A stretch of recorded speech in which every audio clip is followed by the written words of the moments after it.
preparing the live stream. And recording in progress.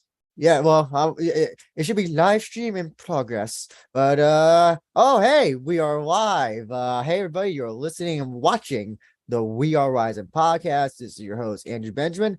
I am joined by my co-host who I have not seen in a long time. That's a joke because I just saw him about 30 minutes ago, Jay Christian Gary from Focus Fights. Hey y'all. Even And though it should be hey y'all again, but still though, we're also joined by our friendly neighborhood Clevelandite, who's probably just as upset right now as the Guardians are to fans of his hometown. That would be Michael Soltesz. How are you, sir? Hey, I'm doing well, Christian. How about you guys? And I'm pretty sure, it's like I said, you're probably as happy as a clam right now, despite the fact that the local nine, the Guardians, are getting their asses kicked by the evil empire. Yeah, but hey, they've had a damn good season, and it was more than we could have hoped for. So they're the youngest team in Major League Baseball, and it's a bright future. So Understood. There was very long story short. If there's any baseball fans who are watching this right now, Guardians have very little margin for error just because of the Yankees offense. When you have Aaron Judge, Giancarlo Stanton, Anthony Rizzo, those types of players, you got to be damn near perfect. Yeah, of course. But enough talking about baseball. This ain't the damn Locked On Guardians podcast. Hey, Chris. Well, so I know you want to go right into Rizin, but I just wanted for a quick moment, even though he had one fight in Rizin, we pay attention to his career in New Japan mostly. Katsuya Kitamura, unfortunately, passed away. And I'm just curious to know, Mike, you watched New Japan. I think you've mentioned New Japan before. You obviously saw his fight in Rizin. Just give us your thoughts on Katsuya Kitamura, if you have any. I maybe saw him wrestle once, and when you pass, so I don't really know much about him as far as that goes, honestly. But to pass away at, I believe he was 36. Mm-hmm. Correct. Horrible, and my heart goes out to his family and friends because gone from us way too soon. And I would have liked to have seen him in Rizin again, if I'm honest. I thought he had a good look to him. So, and he seemed like he was a good guy when you interviewed him. So it's very sad.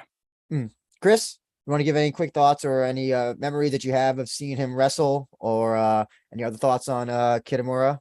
You know what? Obviously, I did think that we were going to go right into Rizin 39, but still, though, when it comes down to the big motherfucker Katsuya Kitamura, this was a guy who could have basically have gone big in both professional wrestling and MMA. Obviously, he was the 2017 Young Lions Cup winner and was destined for stardom, even though New Japan wasn't really feeling the same way.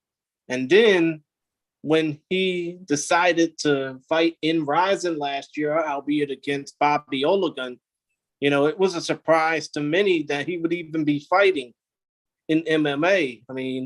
The dude was just built like, as they say in the old days, like a brick shit house. But the dude was so charismatic, compassionate. He was just exciting he was exciting to watch, but it just sucks that he was cut away from, what happened to him obviously is very sad. It's just frustrating, really, that he could have done a hell of a lot more in his 36 years of life. But, I guess now we're going to be basically in what could have been mode when it comes down to thinking about his legacy and, obviously what could have been, but still, it was fun to see him. And it was fun to see him compete, not just in professional wrestling, but in MMA and train when it came down to his work with the Abayani Combat Club. But still, may he rest in eternal peace. And, hopefully when the next big young lion gets the chance to fight, and who knows, maybe he might be built like a Katsuya Kitamura, but hopefully when the next opportunity for a crossover star happens, we'll probably be thinking about Katsuya Kitamura and the impact that he left behind in his 36 short years of life. So yeah, I just wanted to quickly do that because I think if my research was correct, he is the first ever Rizin fighter to unfortunately pass away. Hopefully there won't be a lot, but I just wanted to, even though he had one fight, listen, I'll say one thing. He's the guy he's the type of guy that you remember the first minute you look at him because he sticks out like a sore thumb. And that's very rare in pro wrestling and in MMA at this point. Very few have that natural charisma. Yeah, they don't. Natural and physical charisma. Right. But sorry, Chris, I didn't mean to interrupt you, but yes, we are here for Rizin 39, which is finally available on Fight, by the way. Took long enough, but we're happy that it's available on Fight in a nice little bundle. Come to think of it, Andrew, you forgot to mention, not only is Rizin 39, which is going to be taking place this weekend, this Saturday, October 23rd at 11 p.m. Eastern, 8 p.m. Pacific, or I could be wrong, it's midnight Eastern, 9 Pacific.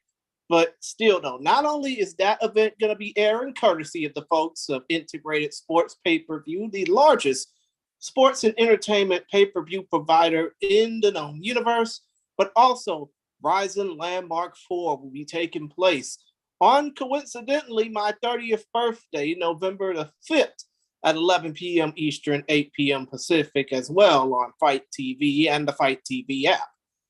But still, though, this is just incredible because obviously, Andrew, you got the graphic up. It's going to be a packed card with a damn good main event that could be worthy of some Fight of the Year praise. Yeah, so I'm going to ask you, outright, Mike, what do you think of how the card looks on paper as of now? On paper, I think it's a really solid card. There's a good mix of some good fun kickboxing fights, a great main event for the featherweight title. You think it's a coronation, but you never know with Ushiku. He, as you've said many times, he finds inexplicable ways to win. And then there's a really good young prospect in Sho Patrick Usami that I'm looking forward to seeing. Seeing Nakata back is always a good thing. And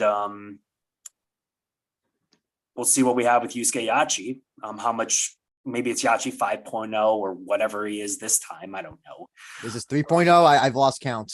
I know, seriously. And then seeing Genji Umeno in Muay Thai is interesting to me because I like him, and him fighting Trent Girdham, who's coming back for, it's almost been 3 years, I think, since Trent was in Rizin. So it'll be interesting. I think he's done professional boxing. I know we'll talk about that later, but it's going to be interesting to see how I believe this is under Muay Thai rules that, Girdham fights Umeno, since it's not his natural rule set. In a way, Soltesz, it's under Rizin kickboxing rules, but elbows are allowed. Okay, are they? Then yeah, it's going to be really interesting to see how Girdham can deal with someone who's fought pretty much his whole career under fight most of his career in Muay Thai rules like Umeno has. Mm-hmm. So yeah, that's the new rules for Rizin kickboxing is allowing elbows. But as everybody knows, we are not a kickboxing podcast. So as goes the tradition, we are going to bleed right through them. So I'm just going to quickly ask. Come on. You don't want to give a proper prediction for Ueno versus Girdham? Except for that one's six out. But I'm talking about the two opening ones. Rieto Bravely and Koichiro Seki. Any thoughts, gentlemen? Yeah, actually, okay. Oh, sorry. Go ahead. So, no, sorry. You go ahead first, Soltesz. You're our guest. Thanks.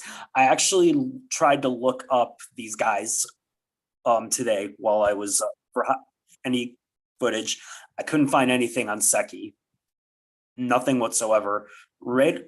I can't pronounce this. Rieto Brave. Is that how it's pronounced? Rieto Bravely? So yeah, so here's a gimmick with the Bravely thing. It's kind of like the date team where if you fight at that gym, you take the gym's name as your last name. And that's also a Muay Thai thing as well. So I'm assuming his first name is Rieto, but his fighting name is Rieto Bravely. There's like a whole bunch of whoever Bravely's in that gym. But sorry, go ahead, Mike. I think I've seen a few of the Bravely fighters. I think fight in Bomb, if I remember.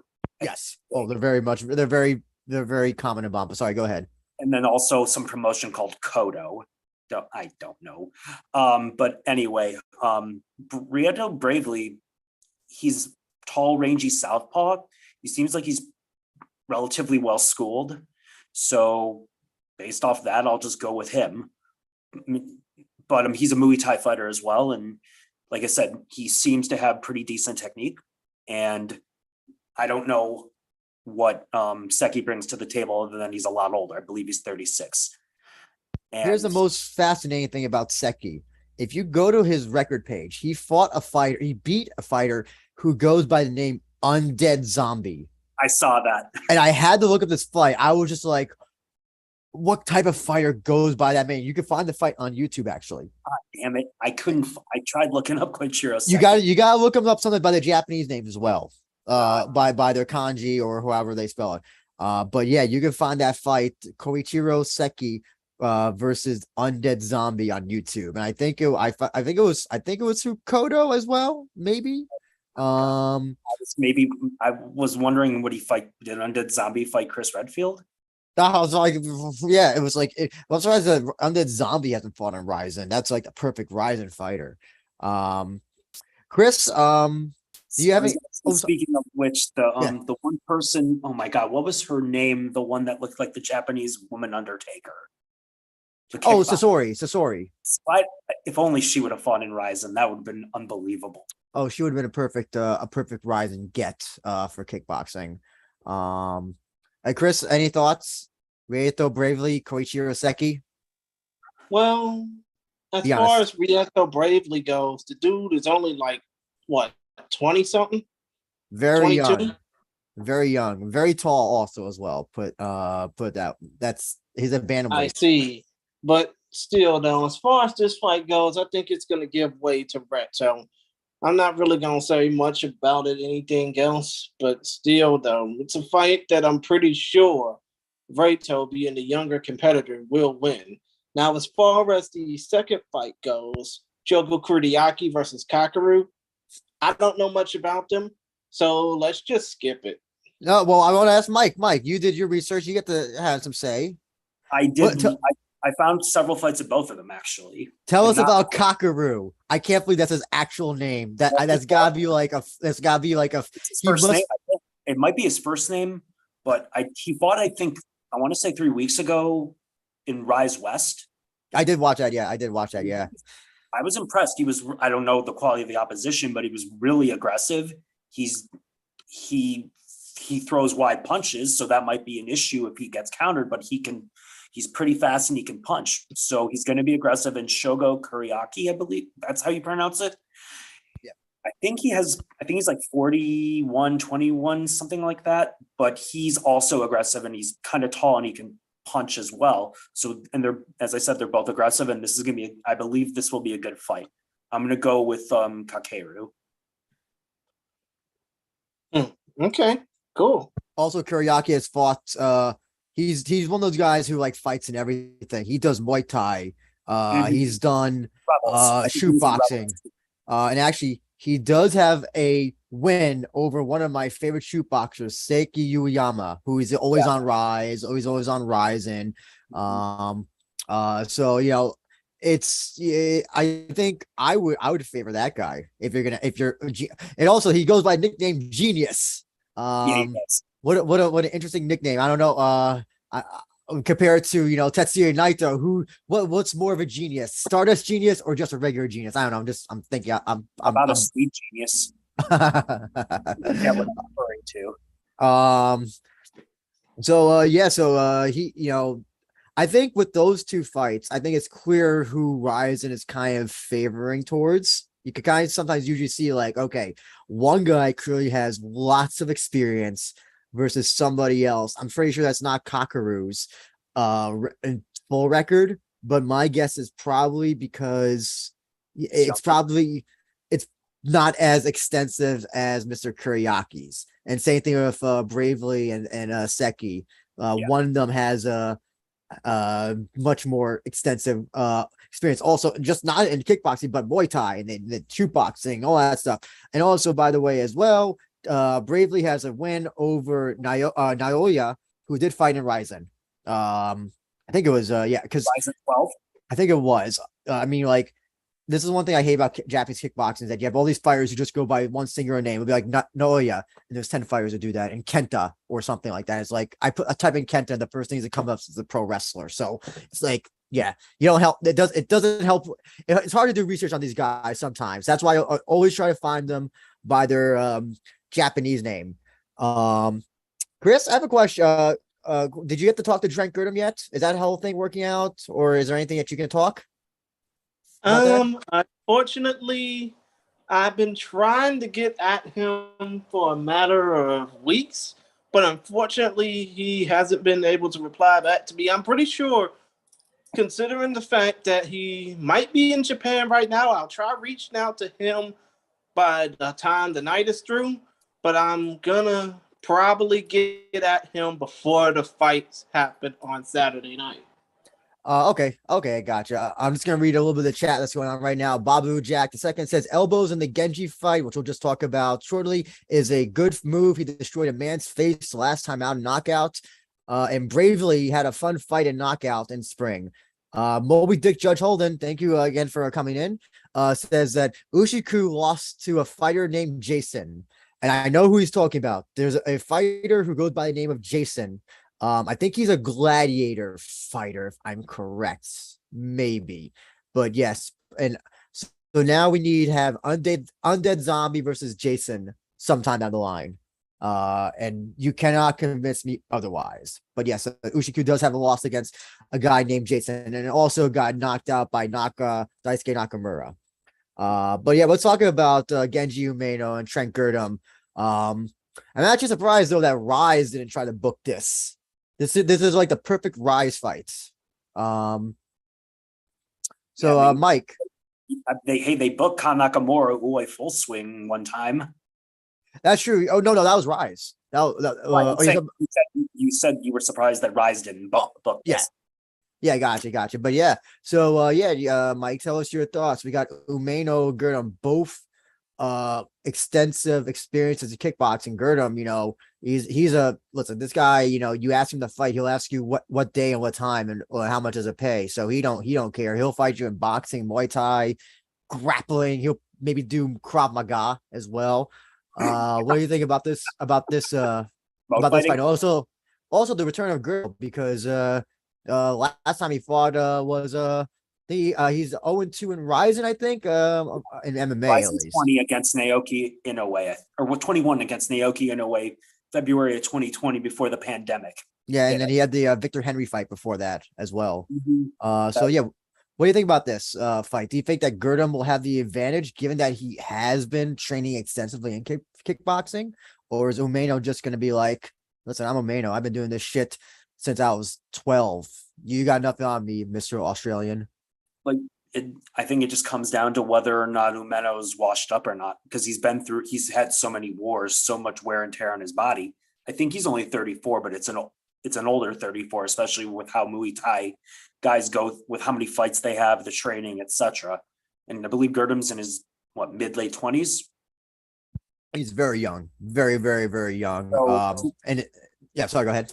No, I was just going to say it's going to come down to whether or not Umeno has anything left, and he can keep him off him and use those elbows whether it's in close or from range. It's going to depend on if Umeno's completely slowed down, because if he has anything left, I would imagine he'll knock Girdham out, since it's under Muay Thai rules.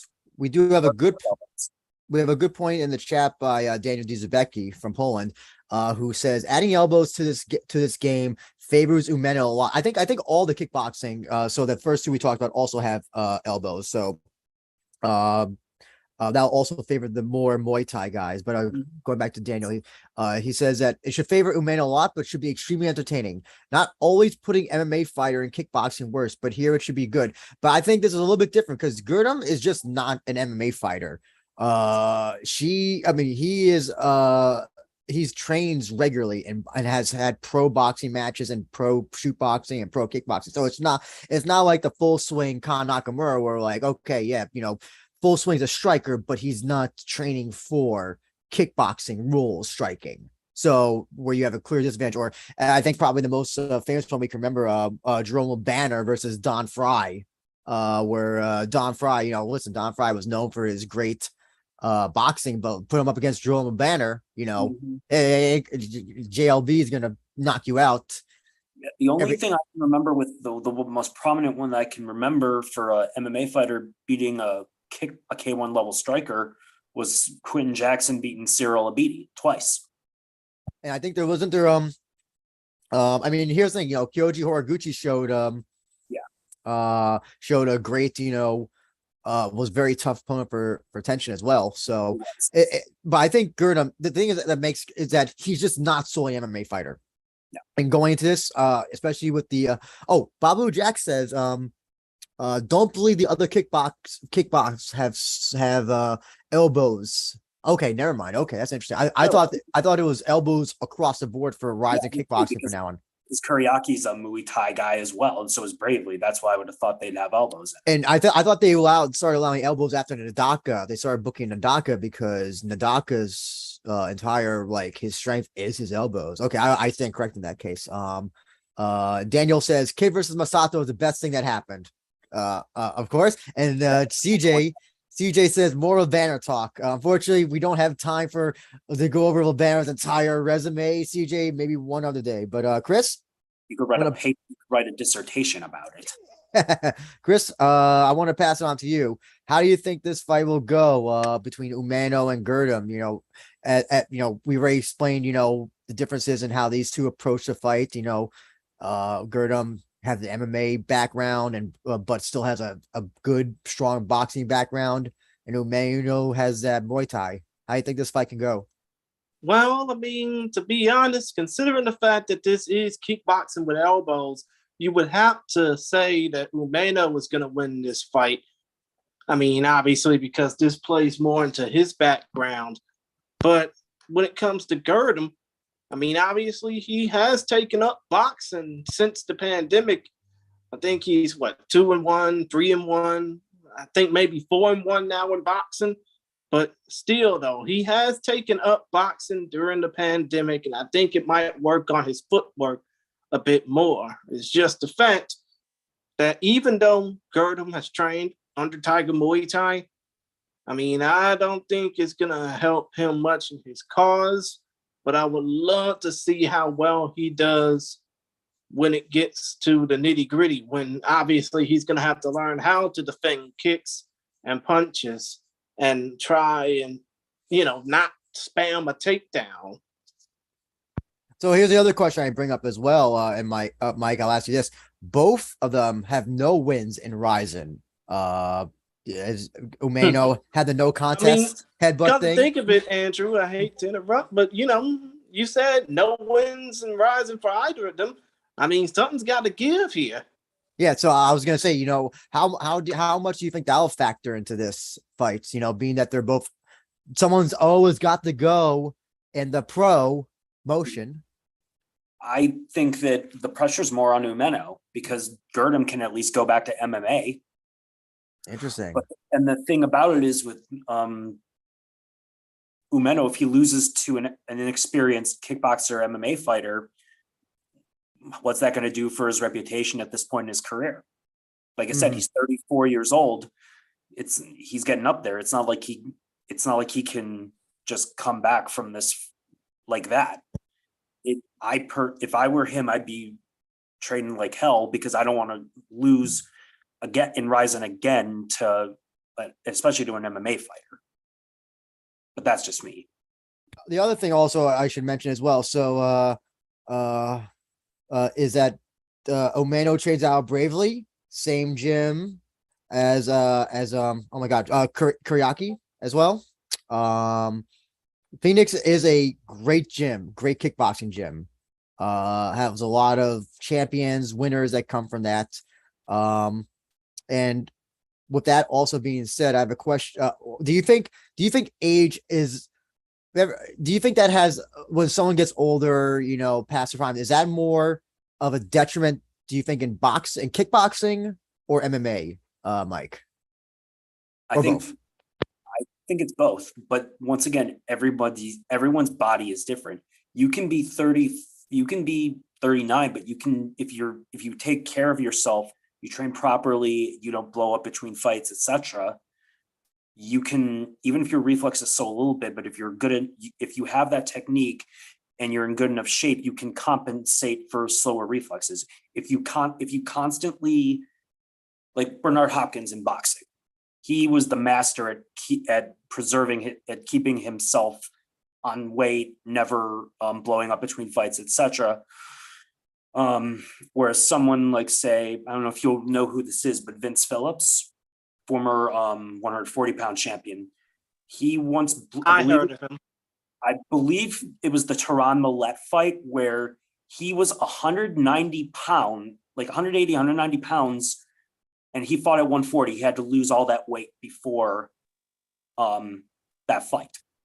Now, when it came down to that fight, Millet versus Phillips, was that before or after hydration?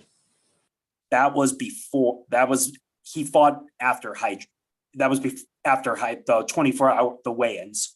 This was in the This was in the late 90s, I believe. Yeah, I think it was in like 99, and I think it was on the same card as like Trinidad. I think it was a Trinidad fight on HBO. It might have been, but my point is that if you do that after a certain amount of time, it's going to ruin your body. And also, if you take say for instance, you take a lot of punishment in the ring, or you have gym wars. Terry Norris, for instance, terrible Terry Norris was famous for gym wars. He was used up by the time I think he was in his early 30s, I want to say. So it just really depends on the person. I don't know what Umeno's training regimen is like, but I would imagine Muay Thai fighters are constantly getting into like with good hard sparring. So you do wonder. I think also with the Muay Thai fighters, sorry to interrupt you, Mike, but they start very young. Yes. Well, especially in Thailand, they start very, very, very, very young. Right. I know that MMA is still kind of a young sport. You don't really have kids still you don't have kids training in MMA. I'm assuming that Trent Girdham didn't start in MMA training at 6 years old or whatever. Yeah. Right. Maybe wrestling. I don't know. He's from Australia. I don't know. They don't really wrestle in Australia, so I don't know like what he was starting off doing. Maybe you can find that out, Chris, if you get to talk to him, what he started out with. Right. I mean, the long-winded point, sorry, is just that everything adds up in the end. Do you think? Please remind me. I forgot. Did you say that the who's got more to lose or who's got more to win? Who'd you say again? It's to me, Umeno has more to lose if he loses to someone who's not a professional kickboxer, especially at his age. So I was also. Well, here's my counterpoint. So this is Japan. Umeno, listen, he can go. As long as he's active and he's still actively fighting.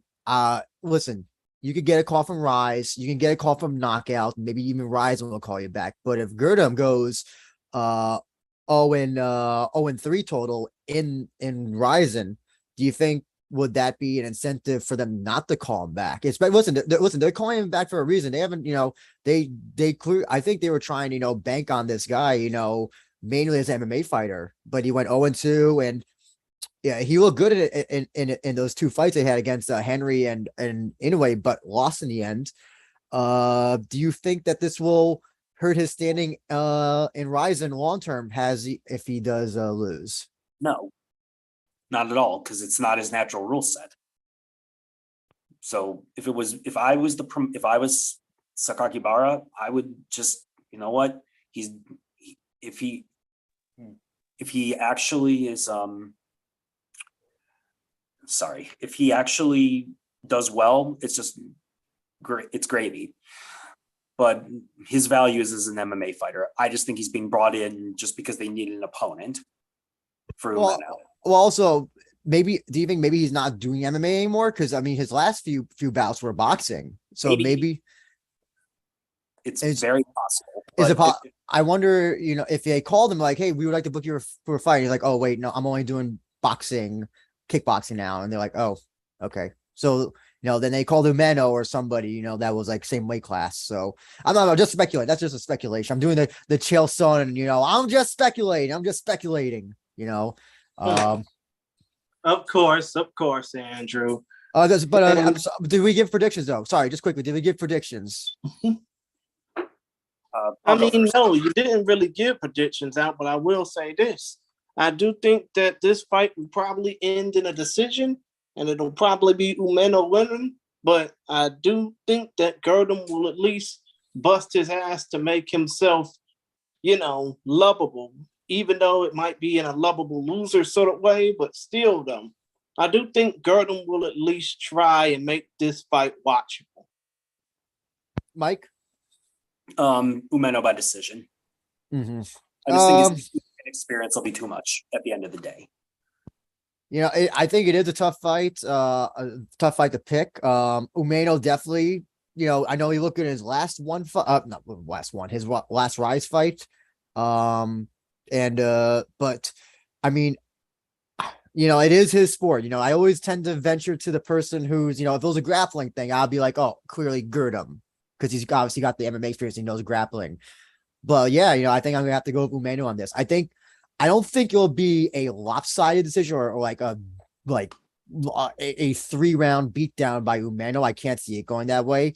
But I do think Umeno is going to be able to outpoint, outstrike, and outpace Gurdam with these rules. And now, if the elbows, is that I want to see, who delivers more elbows though. Would it be Umeno or Gurdam? Now that they're actually allowed for this fight, but not allowed for the other two fights. I don't get that. That doesn't make any sense. Like, keep the rule. It was like, remember when Rizin used to have the thing where like, oh no, there would be no elbows for some fights. And remember Satoshi, all Both competitors would have to agree to elbows. Yeah, I think I remember that. Remember Satoshi, all of his fights would never allow elbows. It would always you'd see like elbows allowed, elbows allowed, elbows allowed. The one Satoshi fight would be like no elbows allowed. And it's clear that like, okay, Satoshi doesn't want to get elbowed in the face, which, let's be honest, nobody doesn't. But like, it was like, oh, come on. It's an MMA fight, homie. Come on. I mean, come to think of it, wasn't that prior to the fight, the first fight that he had with Johnny Case? I think, yeah. I think last year they started allowing only elbows in all MMA fights. I believe. I mean, either it was then or 2 years ago when they started doing the pandemic shows, but I have to agree with you. Just actually, I want to ask Mike as well. You bought the bundle, or you're going to be just buying the shows individually, or how'd you go about that? Bundle. It's a great deal. So it saves some money, and you don't have to deal with the hassle of buying a second show. So it's a no-brainer, I thought. We got some chat comments. I'm gonna quickly read them. Let's see. Babu Jack wants to know, where's the landfill chat? Not now. We'll talk about landfill another day. P says, sorry, I'm a little late to We Are Deep Kick. We'll soon this will soon be a Deep Kick podcast, but we need Babu Jack on because he's the guy who gets a scoop on all the fights. He gets to see him in person, and Deep has not uploaded the latest Deep Kick show, so I'm very upset. So we can't review it until they upload it. Daniel Dizabecki says, any one talk. Where's Bushido? Where's Respect and Honor? Respect and Honor went down one championship. Nobody cares about that. It's all in the gym. It's all in that gym in that fight that Christian Lee had. That Christian Lee apparently either beat up Koji Takeda or Mikuru, depending on whatever you want to, whoever it may be. Whichever Rizin champion that Chachi said got schooled by him. P said, Pete's talking to Daniel. P, we are high league. No. But you get arrested for that. You get arrested for that, Christian. So you can't do that. So CJ says no bundle for me. Actually, curious. So CJ, I'm guessing you're gonna be watching it on Rizin Live, right? Probably, or the Stream Pass. What are they doing for that? Can you just let us know? Is it the same thing where like you're subscribed to a Stream Pass and then you have to buy it extra, kind of like ESPN, and all that? If you can, just let us know. But we're done with kickboxing. You're Yeah, going. we are done with kickboxing. Now we can officially move on to the MMA fights. And obviously, we got to talk about, well, first of all, we got to talk about the welterweight fight between Daichi Abe and Yukinari Hibiki Tamura. Well, no, Chris. I have the fight thing right here. Oh, Yeah. my apologies then.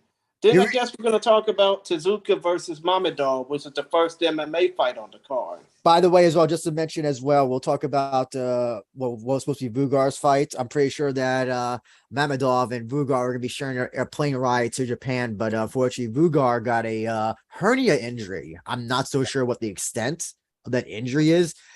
But that's oh, I learned today that apparently Brandon Thatch, if you remember Brandon Thatch from UFC, has a severe hernia injury. He can't move his left leg. And this is a guy who, I don't know if that was the reason why he quit fighting or if that was a recent injury, but listen, we all know about also Cain Velasquez and his back injuries that were border. I think were hernia injuries as well. I think Daniel Cormier has that. I'm not so sure how it happened with Vugar, but that's a very serious injury. Hopefully he can recover. So unfortunately, but I don't know if he'll be in the corner of Mamadov. But yeah, wishing Vugar a very speedy recovery with that. But this one, okay, hold on. I've seen a lot of funny stuff in the chat. I just want to quickly read it. Dizabeki says, I love the live Rizin stream, although the bundle is a great deal. So I bought a fight pay-per-view because it looks like it won't be available on Polish Canal Plus. Fortunately, yes, you told us about how awful the commentary was for Super Rizin and Rizin 38. And Daniel also says I would recommend Fight Circus episode. They released the whole fight card today. Fight Circus is always good. And you know what? Shout outs to Daniel Dizabeki, by the way, on his commentary for King of Kings Kickboxing. But I'm pretty sure that if he were given a chance to commentate for Rizin in Polish, he would do a damn good job compared to those idiots that were commentating, Rizin 38 and Super Rizin. So yeah, with this fight, I'm a little bit perplexed what the kind of characterize it as. Whenever Rizin books a fight, I always try to feel like, what's the angle they're going for? What's the story? You hear Shingo talk about that a lot on Drake's show, the story behind the fight. So, I mean, we got a fighter who's has close to over 30 fights, maybe borderline 40, Tezuka, and then we have someone who has 10 fights and is 5-5, Mamadov. Mike, what do you think about this fight? It's weird. Yes. I mean, Tezuka's a solid veteran, but how much upside does he really have? So I was kind of surprised they brought him back after he got dominated by Yamaniha as bad as he did. And to have him face a 5-5 fighter at that it's a little odd. I guess maybe they just want to make depth in the division. They think Tezuka is someone they can build up a little bit. That's all I can really think of. He's also from former UFC fighter. Listen, if you're a former UFC fighter and you're Japanese, Rizin, you're on speed dial as soon as you get that release. Teruto wasn't. Well, Teruto lost the fight. He lost his return fight, so that's why I think they would have brought him in had he not lost against Sone. I mean, come to think of it, obviously now Teruto Yoshaba Ishihara is currently fighting. I think he's either fighting for A1 Combat or Fury FC, but still, he's mostly spending his time here in the States anyways. So, I mean, so here's the thing. Tezuka, this is an interesting career as a fighter. He has legitimate wins over people that are top fighters. But Yamaniha, yeah, Yamaniha got the win back, but nonetheless, he did beat him. By the way, also, the insane record of Tezuka. Listen to this: 34 wins, 14 losses, 6 draws. You're a Japanese fighter when you have 6 draws. Am I right, Christian? you're not a true. If you don't have any draws on your record, are you a true Japanese fighter? Exactly. Especially considering the fact that some of these guys fought when the rules were, if you didn't have any excitement in 2 rounds, the fight was going to end in a draw regardless. Just to let you know as well that Tezuka has been fighting since 2005 as well. So So basically, he's one of those ancient JMMA veterans. looking to fight on this card. But as far as Mamedov is concerned, obviously even though he's 5-5, he hails from the same fight camp as Tofik Musayev, as Vugar Karamov. And when it comes down to the fact that his record doesn't speak for how dangerous of a guy this man is, I mean, I'm pretty sure this 5-5 guy will, as they say, rip Tezuka a new asshole, so to speak. Are you sure? I mean, Mike, how do you think this fight will go? I honestly don't know how to analyze it. I mean, I watched some of Mamedov's fights for Eagle FC. Those are very easily findable on YouTube. But like, I mean, tell me, you do more research and you're a much smarter man than me. How do you think this fight can go? Come on, you're smarter than I am. Don't kid yourself. Oh, go ahead. No, but I was going to say, looking up Mamedov, his stand-up is pretty good and he can punch. I know he has decision. He has 3 decisions, only 1 KO, but he's got pretty decent stand-up and he can punch. He was submitted. I did see him lose by submission, so that's where Tezuka's advantage will be, on the ground. And his takedown defense was decent, but I would say that it's classic case of if Tezuka wants to win, he's got to get, as I said, to the ground, and Mamedov has to keep it standing. So in this case, I'm going to go with experience, and I'm going to go with Tezuka by submission. Reading in the chat, let's see. TJ says that he liked Brandon Thatch. He was definitely a big guy that UFC was banking on. Rizin will die. Welcome back. Says Tezuka should retire if he loses to a 5-5 fighter. So, Mike, I'll ask you that. Do you think that Tezuka should retire if he loses to a 5-5 fighter? No, because he could still probably get booked anywhere. So why not? Why retire when you can keep fighting and make bank? Chris, should Tezuka retire if he loses to a 5-5 fighter? No. I think he should hang his head up high and realize that he needs to do a hell of a lot more work to compete with younger competitors like a Mamedov. I don't think he should retire, but he'll definitely need to do some reflection. Wait, how old is Tezuka? 35? Yeah. He's only a year older than Mamedov. He's got a lot more miles, though. He has a lot more miles. Yes. Yeah. And he's coming off an ass whooping. So, I mean, no, because Yamanita beat his ass. So I'm wondering how he'll recover psychologically from that. But with 14 losses, I would imagine that isn't that. I mean, it sucks, but I'm sure he's dealt with it. He's dealt with it before and he'll be fine. He's a professional fighter. He'll do what he needs to do.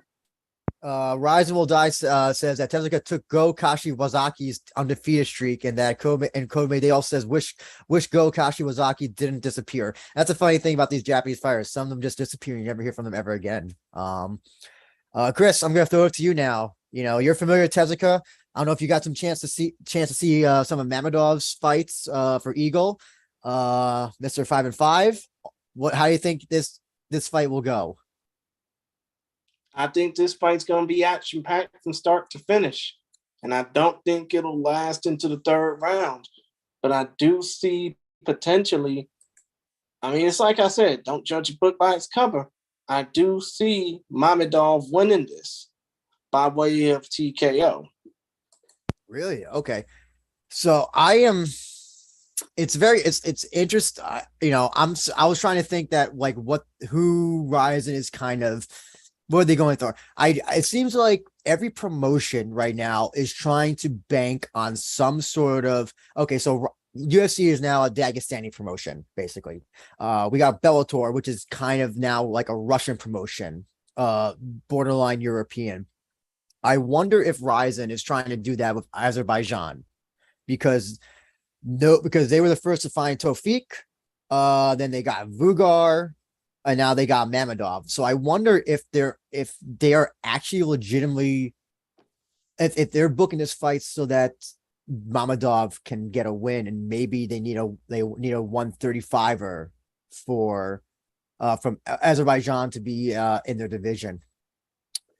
But this is also Tezuka. He has 1,000 fights. I don't see how Mamedov can win this against a guy who's, I think, just in the 10 fights, a few fights. I mean, I think he's just a better fighter overall in every aspect. Looks like he's about to kill someone with that stare. Yeah.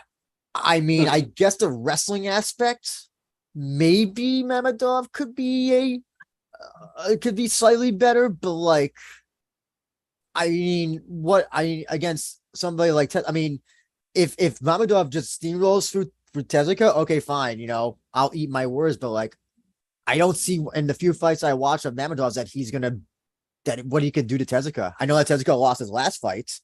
I just also want to mention, the people that Mamedov has fought, going from the beginning of his career, 0-4, 1-0, 6-0, 4-1, 6-4, 1-1-1, 3-1, 11-6, 12-12-1, 1-2, and his most recent fight 7-5. So yeah, I have to think Tezuka wins this. I think it's not going to go. I think it's going to go to decision. Might not even be an exciting fight to watch. I don't think. When they say all rounder, that's usually code for just in case if they're boring, we're going to call them all rounders just in case. But yeah, I mean, I was Mike, while I try to get the graphic for the next card, I'm curious to know, do you think that Rise is trying to become an Azerbaijani promotion, trying to be like, oh, let's UFC's got Dagestan, Bellator Russia, let's do Azerbaijan? I don't know. Maybe they can bring in some Kazakhs or some Kyrgyz or Uzbeks while they're at it. Maybe they can have a monopoly on Central Asian fighters. Remember, they were at one point they were getting all these fighters from Mongolia, and I was like, I'm all on the Mongolian train. I'm like, yeah, bring those Mongolians over, and then they all were dog shit. they didn't hire the best. They didn't hire the best Mongolian fighters, unfortunately. No, but they did. But that one dude did beat Shibasai. Yeah, I mean, well, I think that guy, whatever, what was his name? Bolpurev? I think his name. Yeah, Bolpurev Unjargarov. Yeah, so yeah, I mean, but like he just laid on him, so not exactly the best way to beat him. Wasn't it so bad that Asa Shoryu like smacked the guy or something? Oh, I thought that was hilarious. I absolutely love that. I wish we could get more slapping, in Antonio Inoki slaps, R.I.P. to the fighters that deserve it most. Rest in peace, Antonio Inoki. So I thought I had downloaded the graphic for this, but God. Do you want me to just go ahead and outright talk about it? Yeah, Christian, I'll let you take this one since I don't have the graphic. Okay, the next fight upcoming on the Rizin 39 card is Yoshiki Nakahara, who's a veteran of one of that damned one championship, versus Akira Haraguchi, who is 7-3, but I think has fought for some smaller promotions like Gladiator and such. So, see, you got any info on these guys? What's that? Do you have any information on Haraguchi or even Nakahara for that matter? Haraguchi is 7-3. I believe he's the Gladiator featherweight champion, I want to say. Mm-hmm. Yeah, and he's primarily a wrestler. I believe he actually fought Tetsuya Seki at Landmark 3 in May, I believe. I think he was a late. This is the second time he's actually been a late replacement. So he's a wrestler primarily, and I believe, does he train at Brave? It was a pretty boring fight. That Landmark fight was very boring. It was a pretty dog shit fight. It was, but I believe he trains at Brave. Is that correct? Yep, it was. Primarily a wrestler, so he'll have the grappling advantage because Nakahara is primarily a striker. So it's a good stylistic matchup for him. But once again, will the short notice affect his preparation, stamina, etc.? The other thing also is that this was a fight that Vugar was supposed to be. It was supposed to be Vugar versus Nakahara. And it's funny that the last fight that Nakahara was supposed to have was against Okazaki. And Okazaki had to pull out that fight.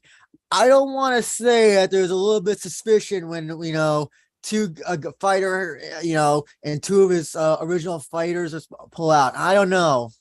And I don't know. Is Nakahara, is he pouring a little something in their tea or their coffee or something to, I mean, I'm just being an asshole. No, of course not. Oh my goodness, Andrew. Basically, what you're No, trying to say. he went to Azerbaijan and made and Nakahara made Vugar get a hernia. Oh my goodness. But let's just say for this fact, let's just say if Karamov didn't get that hernia and didn't put himself on the shelf for possibly 3 to 6 months. Let's just say the fight was Karamov versus Nakahara. How quick do you think the fight would last? Oh, Mike, go ahead. It'd be basically the first Clubber Lang Rocky fight from Rocky 3. Nice reference. I like that. Well, Karamov would have beat Nakahara. Would it have been so? Would it have been longer than the Taichi Nakajima fight? Yes. Okay. But what is okay? Because Nakahara seems to be more of like a technical striker as opposed to Nakajima, who was more aggressive. Or at least that's the impression I had of Nakajima when he fought Karamov. But and whereas Nakahara was more technical, more cautious against Seki. Mm-hmm. So it would have been longer for that difference in style. Yeah. I mean, overall, I am not looking for this fight. I think this could be potentially a very boring fight. Nakahara's last fight against Seki was not good in this fight, and Haraguchi's fight against Seki was not good.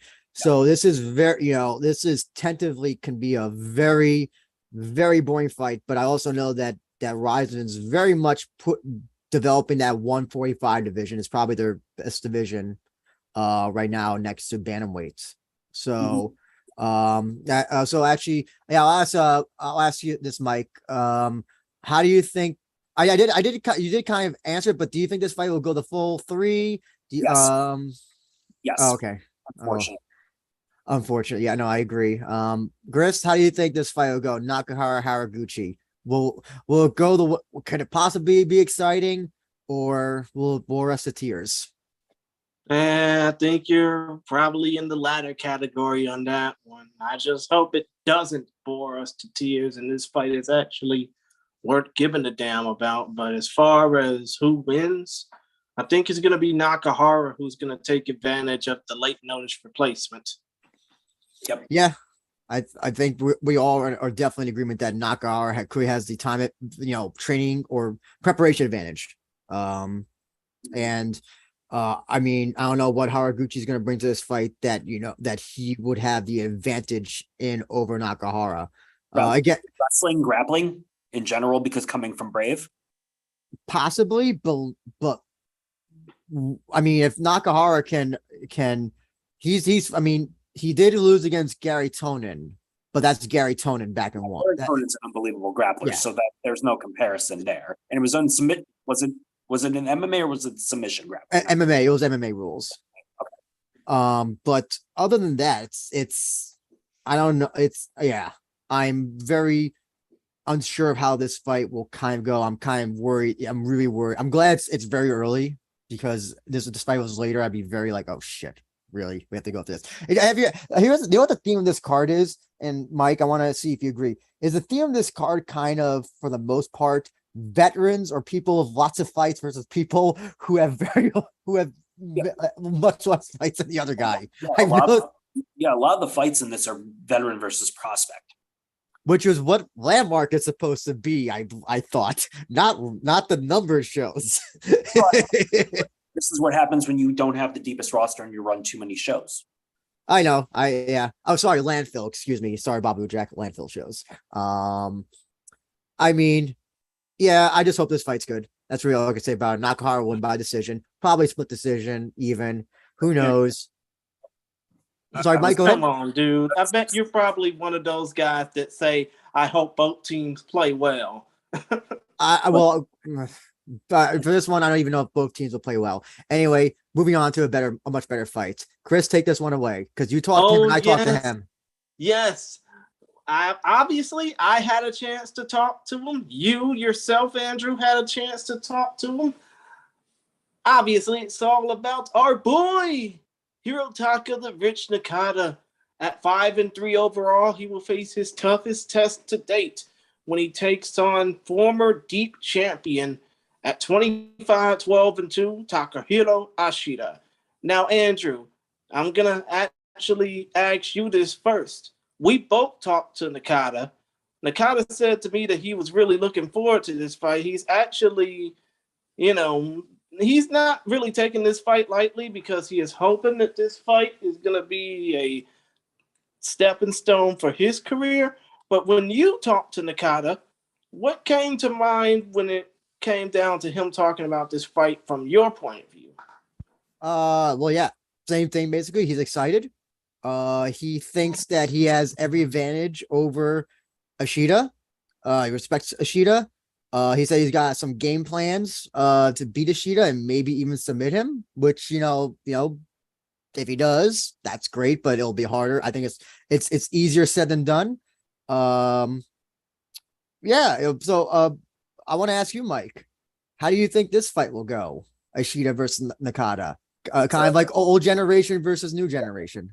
Absolutely, it's a experience versus youth, veteran versus prospect. I would think Ashida would be the better grappler. Nakata is the better striker. One thing about Nakata, as we saw with the fight with Horie, he has a hell of a chin. Mm-hmm. He's got an awesome chin. He's relentless. He's not going to tire. Whereas Ashida, he got knocked. His last fight, his last two fights in Rizin, he's lost, I believe. He got knocked out by Kanahara last September, I want to. Whenever he got knocked out by Kanahara, it showed that his chin isn't the best and that his stand-up isn't great. And I believe his last one was against Kyle Agron, I think. Rizin 35, was it? Yep, 35. So I'm thinking that he's going to want to try and grapple and maybe grind out a decision, whereas Nakata's going to try and keep it on the feet and try to expose Ashida's questionable chin and stand-up. Mm-hmm. Chris. Oh, sorry, go ahead. No, I was just going to say it's going to come down to whether or not Nakata can stop Ashida's takedown. Mm-hmm. Chris, your thoughts on this fight? Oh, my thoughts on this fight? I mean, yeah, it's another prospect versus veteran fight. I do think that Nakata has what it takes to win. And I don't want to break all over our boys' hopes and dreams, but I think he's going to come into this, at a little bit of a disadvantage considering the record and the experience that Ashida has. But I do think that Nakata, he probably might have a bit of trouble. I mean, even though I think that he's going to win this fight, I do think it's going to be a hell of a struggle just to get to that win. So I think he's going to win via decision. Interesting. I'm just curious to know, Mike, did you happen to see Nakata or Ashida's last fights, respectively, either in Deep or Pancreas, like the very last ones that they had? I did not. I didn't have a chance to look it up today. Okay. Oh, no, that's fine. So Nakata got a finish over Uchimura. He might be most well known as the guy that Kyohei Hagiwara almost face stomped in their fights. But it's interesting that Nakata has basically gone through the veterans of Pancreas pretty easily. He's beat Ryo, he's beat Issei Tamura, Uchimura.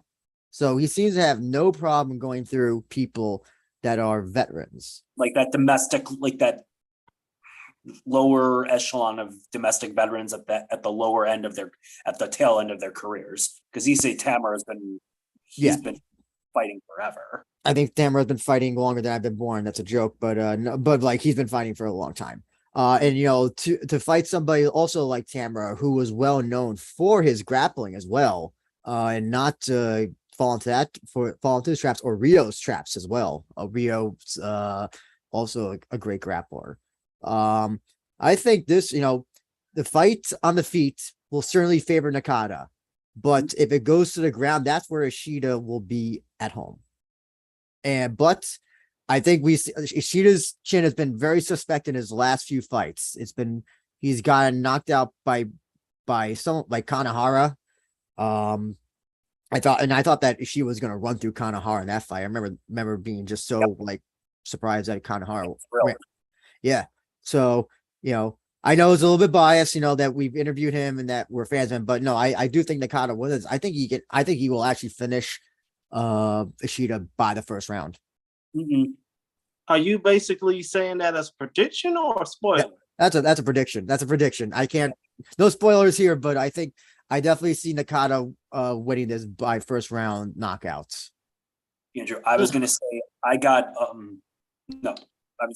say Andrew, I would have Nakata winning by late rounds, by third round stoppage. I think he's gonna wear Ishida down and finish him late. They both do tend to get exhausted as the round goes on. I know if you watch Nakata's fights with Pancras, he definitely does slow down as the fights go on. I mean, also, I don't know what I think Nakata is still, his chin still is there. But he doesn't, if the more he brawls, the more that chin goes away. And then people like Ishida can knock him out. So I don't think that will happen this fight at all. But I think I definitely think that he still has his chin, at least judging from the last fight that he had with Uchimura. And yeah, I think Nakata is going to win this. And interestingly enough, another fight where someone has a lot of fights and the other person doesn't have a lot of fights. Common theme of this card. Also, they both have not lost their last Rizin fights as well, which I think is good. What do you think about that booking, Mike? Do you like when they book loser versus loser, or like winner versus winner? Do you prefer they do that, or is there that? It just depends on the styles, and it depends. Like, say if someone's coming off a loss, but it's a controversial decision against a winner, that's cool. Mm-hmm. Like, I guess it depends on the situation. I got you. And as I quickly go to the next card, I'm going to actually ask you, Chris, as well. Do you think that Nakata is going to finish Ishida? I mean, like I said, this fight's going to probably end in a decision win for Nakata, but I don't have enough, I basically hate to put down the boy, but I do think that he's going to have a hell of a battle on his hands in order to win via decision. Now, Chris, this is a fight that you were talking about before. Yes, of course. Daichi Abe versus Yoshiki Hibiki Nakamura, right? Yes. Tamura, excuse me. Tamura, damn it. Tamura, Tamura, and it's Yukinari Hibiki Tamura. So Mike, well, Rizin's very, very big welterweight division rears its head up again. What do you think about this fight? Well, at least they're trying to build welterweight. Hey, listen, you can't fault them for trying. Listen, no, I mean, literally, it's really only Abe who they got now. I do think if Kinoshita was still around, I think they would have definitely probably been like trying to build a lot more with Kinoshita. But I'm sorry, go ahead. No problem. It's an interesting fight. I mean, Abe is a really good striker. Grappling, not so much, as we discussed before. But although, to be fair, he was able to, he looked improved against Yoshio. Although I know you've mentioned, you've questioned how good Yoshio really is in MMA grappling. Mm-hmm. Whereas Hibiki Tamura, all I know is that he's really a veteran. I couldn't really find anything on him. Like, I couldn't find any footage. Because he's a Shudo fighter, and Shudo never releases their footage ever. You can never find it anywhere except for Abima. It seems like he's a grappler. So it's going to be, once again, grappler versus striker. And I would go with Abe just to knock him out early, or maybe late first, early second. That's really all I can say without seeing Tamura. I'll tell you about this about Tamura. He is a Pacific Rim welterweight champion currently for Shuto. So does that really mean anything at this point? It does not, and I don't care what the Shudo fans say, because this is not the same Shudo that was around years and years ago. There's a reason why only Tatsuro Taira is the only guy to come out of Shuto as like their as maybe like a competitive Japanese fighter for UFC at this point. So yeah, sorry to throw shade on Shuto, but it's just not the same thing. Just I'll let you know as well. Do you remember the fighter Will Chop, the 6'4" featherweight? Apparently, Tamara has a win over him. Does that impress you? No. Yeah, not really. Well, not really. I mean, I think he's 16, 13, and 9. And he's been fighting. He's been fighting since 2004 as well. Jeez, hell of a resume. So, what do you think? Do you think that Tamara has like no chance in this fight? Is this? If he gets the fight to the ground, then Abe, who the hell knows at this point? So, I mean, like I said, he looked improved against Yoshio, but you can question whether Yoshio was already blown up by that point. I saw the thing about Abe as well is that he got submitted by Akira as well. That was also at lightweight. I'm assuming that Abe is no longer going to do those fights. He's going to stick at welterweight. I think clearly though Rizin wants one guy to win, and his name isn't Hibiki Tamura. Chris, throw it to you. Veteran versus, I wouldn't even say prospect. I don't think Abe is not even a prospect, just I guess not even up and coming. What's that? Was there like a phrase that we can come to think of it, dude? I mean, it's like this. Rizin wants to build up the rare unicorn known as the welterweight division because they ain't got anybody. I mean, they barely have anybody from 170 to 205 pounds, maybe even heavyweight, that they can really build as a star, notwithstanding Shoma Shibisai or Taka Kenshin or Tsuyoshi Sudario, but still. Point of the matter is they're looking for that big star at welterweight. And if it's not going to be Daisuke Nakamura or even Marcos Yoshio de Souza, who also fights at middleweight, then I think Daichi Abe, who fought once in the UFC, might be that one. You know what I mean? Might he be? Might he be? Yes. I don't know. Do you think he can be, Mike?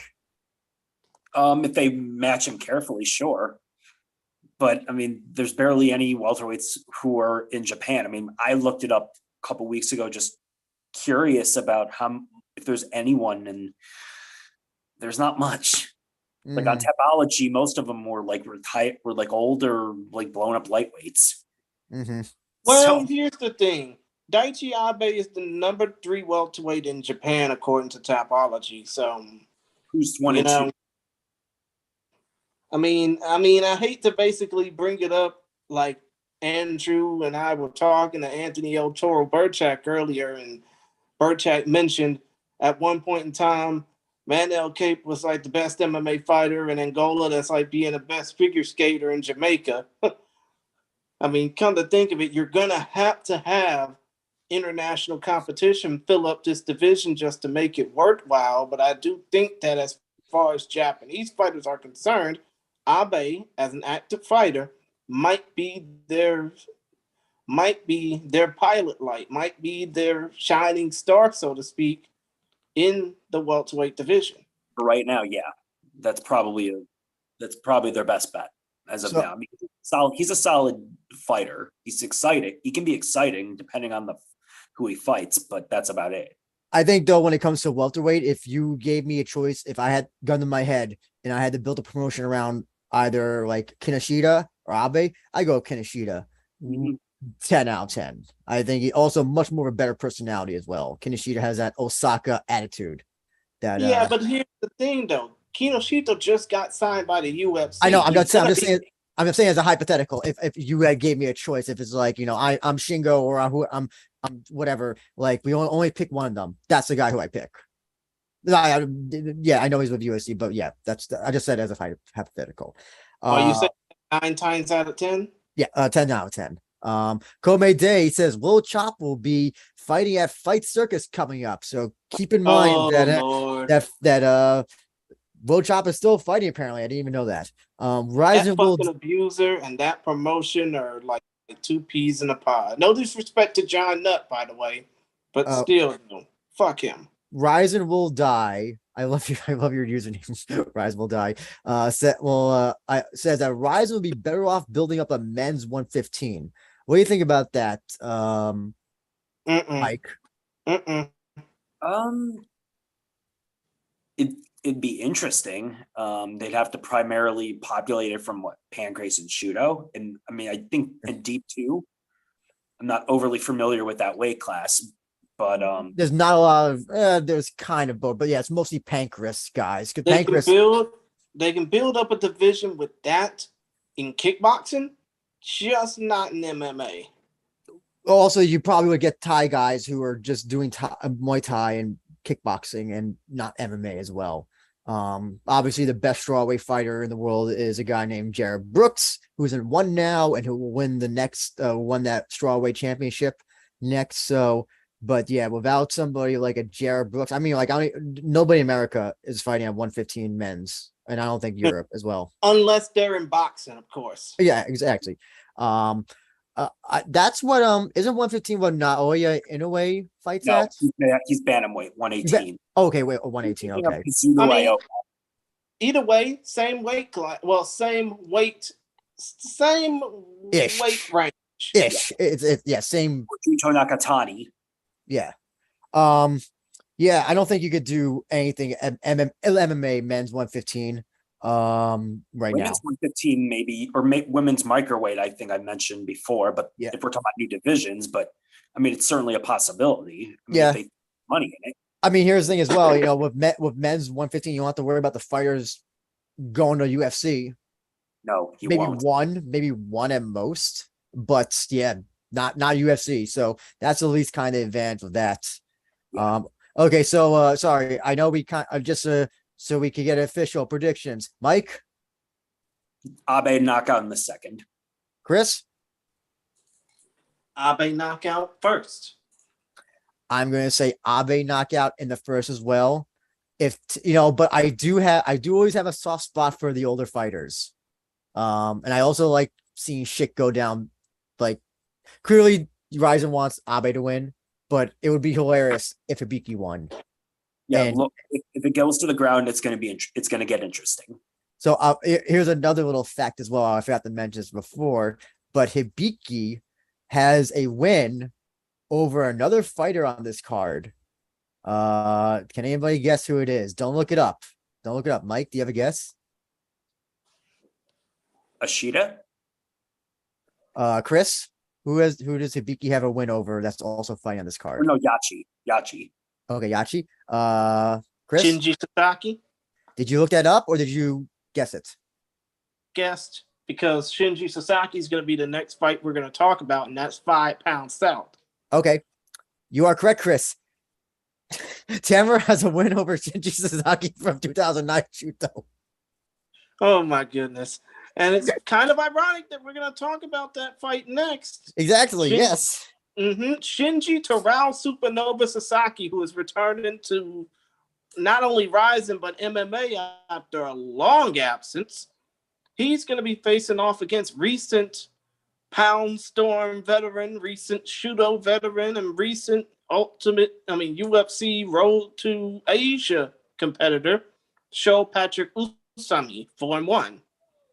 I totally forgot also as well, Chris, yeah, that Sasaki has fought in Rizin. I think this was pre-Fight TV Rizin, if I remember correctly. Yeah, it was definitely during the Eversport. If not the Eversport era, then definitely back when we were watching streams in Russian and Chinese.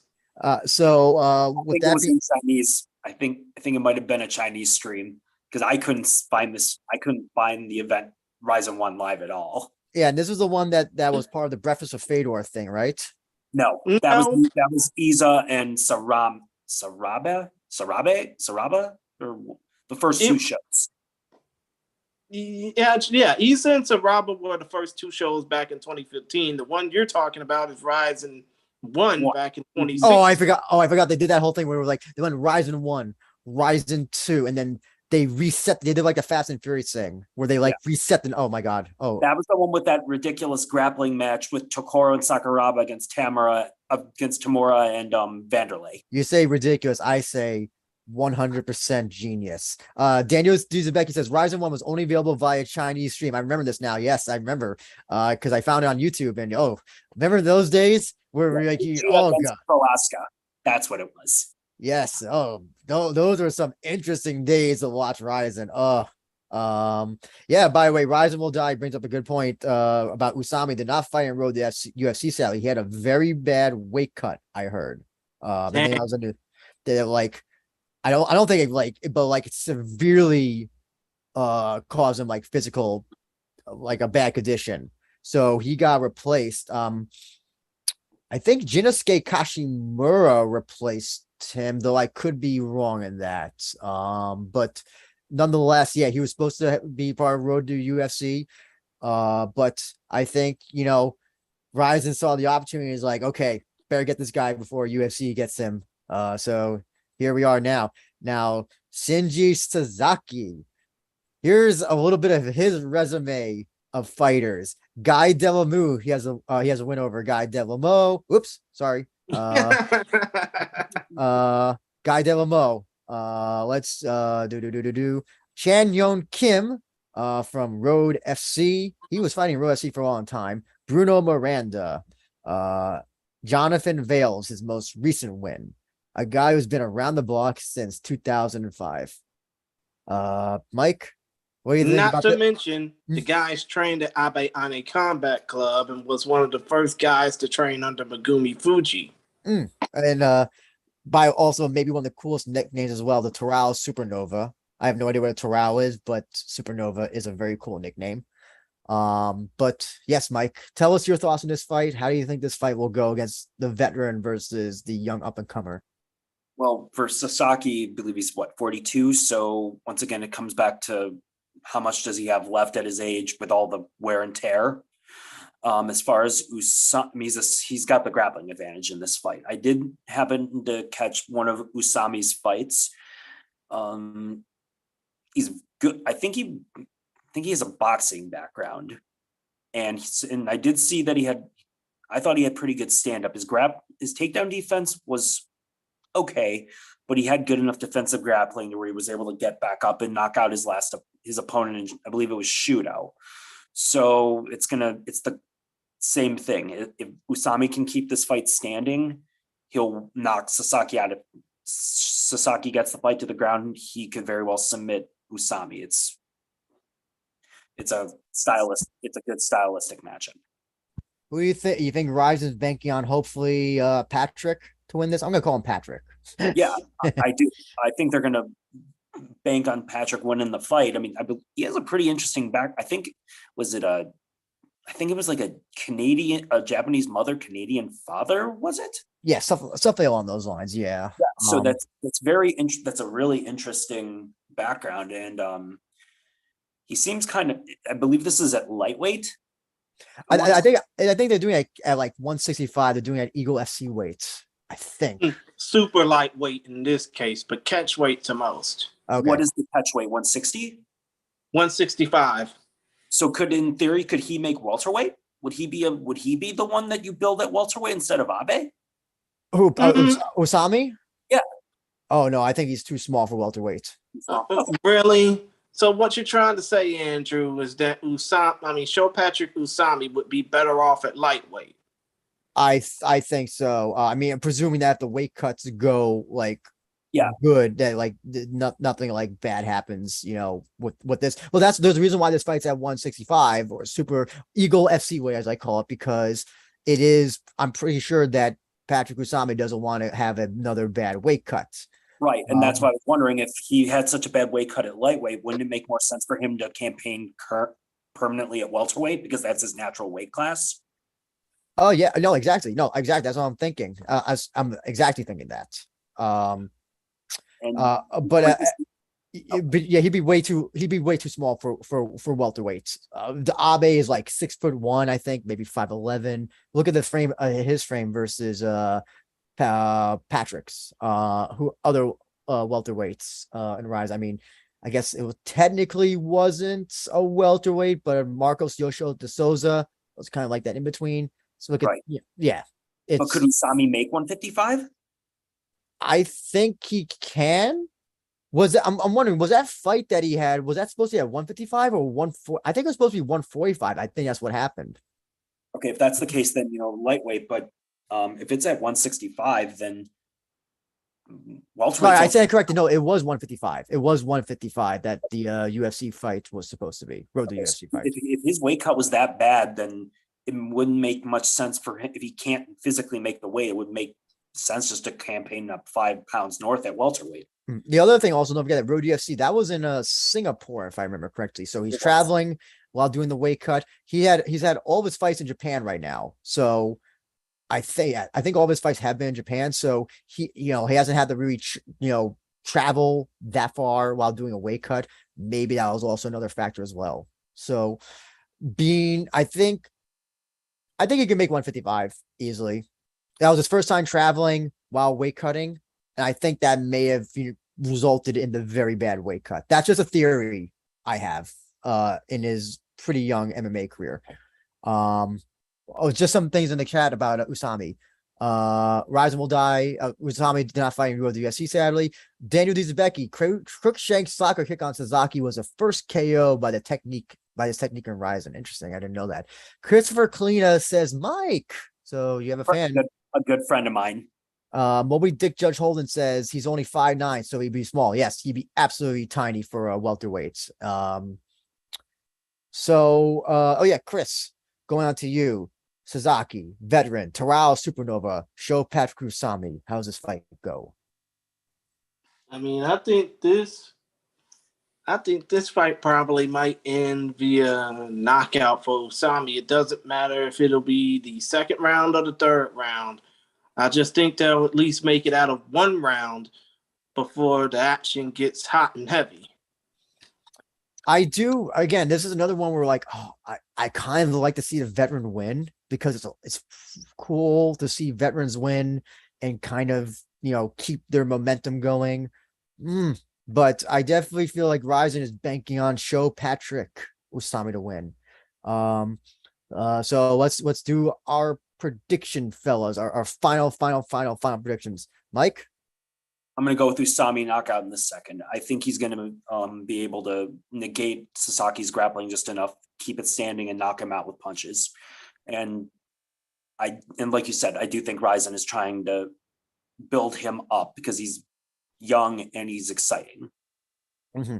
Also, if he does botch the weight cut in Rizin, then maybe you force him to go to 170. That's the only thing. If he can't make 165, Eagle FC weight, then yeah. Which I don't believe he'll have any trouble. I think he'll make this. And Chris, final prediction. Are you talking to me about final predictions? Yes. Yeah. Usami Sasaki, final prediction. Yeah. I mean, like I said, second or third round KO, Usami. Mm-hmm. So I am also, I feel like I do have to pick a veteran at some point. I think that, I don't know, man, if that weight cut really affected him health-wise, I'm curious to know how he'll be going into this fight as well. I mean, you ain't kidding, to be honest. But as far as Usami's future goes, it's not going to be at lightweight. It's probably going to be at welterweight because he's only 5 pounds up. I mean, he's only 5 pounds down from welterweight, so it would make sense for him to, pack on a few extra lbs or, like a kilo or two just to move up. I disagree. I don't think his career should be at welterweight. It should be at lightweight. He's way too small. That's my personal opinion. Understood. It's going to become a Takanori Gomi type thing where you're going to move the weight up 4 or 5 pounds to accommodate him. Mm-hmm. Only for non-title fights. Considering that Rizin's lightweight limit is 157 pounds, okay. I mean, I wouldn't be surprised if, Usami can accommodate fighting in both divisions if necessary. I don't think so. I don't think they'll do that. I don't think, has Rizin ever done anything where we see like fighters going division. We haven't really seen that a lot, really. I mean, didn't Tenshin Nasukawa do this? I don't think so. Maybe kickboxing, but I don't think so. Maybe against Horiguchi, but I'm not sure. I thought it was 125 they fought at, or maybe like 130, maybe 135. I can't remember. No, I don't think we haven't really seen cross weight classing in Rizin yet. Okay, so I'm gonna be the odd man out just so I can be an asshole. I'm gonna pick Sasaki to win this. I want to see a veteran get at least one win on this card. And if Sasaki can get it, I'll be happy. Wouldn't Kleber count as a veteran? No, I don't think he's not a veteran like Sasaki. There's like I guess there's different levels of veterans where like, been fighting before, like some people who are watching MMA now have been born, Sasaki Kleber has a lot of fights, but not at the rate and frequency that like somebody like Sasaki has had. So yeah, I'm gonna be the odd man out and pick Sasaki to win this. I think decision win. If Patrick looks good in this, I will eat my words, but I think that box weight cut, a lot of fighters don't come back from bad weight cuts. We've seen that with Aspen Ladd. I'm trying to think other fighters, Leslie Smith. Mm-hmm. Well, who was that against, Chris? No, I don't think it was Leslie Smith, but I think there were some other male fighters that had to make drastic weight cuts. Shit, I know that if Paddy Pimblett were to fight again, he would have to make a drastic weight cut too. Yeah. Boxing, here's one, Ricky Hatton. Oh yeah, Ricky Fatton, good old Ricky Fatton. Yeah. So yeah, boxing. I know there's definitely been a whole bunch of other botched weight cuts in MMA as well. So where fighters, I mean, come to think of it, would you say that Chris Cyborg had the most dramatic weight cut? How about Gabe Rudiger on the first season of Tough? Oh God! I remember first season of Tough. I know what you're talking about, Chris. I know the famous sauna thing. That's also that probably that as well. But Chris Cyborg doesn't fight at 135 anymore anyway. She just fights at featherweights. So yeah, what about Gabe Rudiger? Yeah, what's this Gabe Rudiger thing? Mike. The weight cut where he had to go into the sauna, where he was dragged into the sauna on the first season of, I believe it was the first season of Tough. I see. Oh, Moby Dick Judge Holden says it could happen regarding cross weight classing fights. If a flyweight belt is made, no doubt Horiguchi and Ogi Kubo could get it done. Well, now Solchu Kim, you mean Horiguchi and Solchu Kim, because he's gonna rule bantamweight, and I don't know if he could get down to flyweight, but maybe flyweight if he can. Maybe Ogi Kubo. I don't know, Andrew. Could be possible that Ogi Kubo could get back in the hunt. Mm-hmm.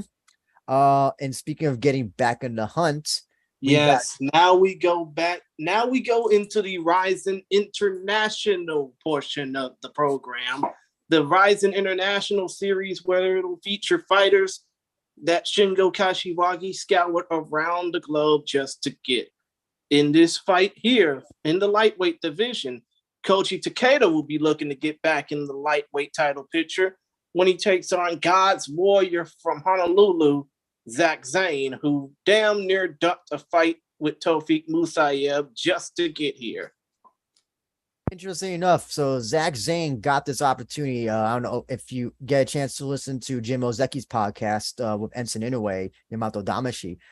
Ensign was talking about that. Zach Zane apparently turned down an offer for bare knuckle boxing to like within like a few days' notice when he heard about Rizin having the tryouts in Hawaii, and he was picked. I mean, come to think of it, he probably should have ducked out of his last fight too after he ducked out of the Tofik fight. Well, I mean, listen, he got Luis Pena, so I don't like he got no matter. So first you get Tofik and you get Luis Pena. I know a lot of people don't like Luis Pena, but nonetheless, two incredibly tough fights to be given. So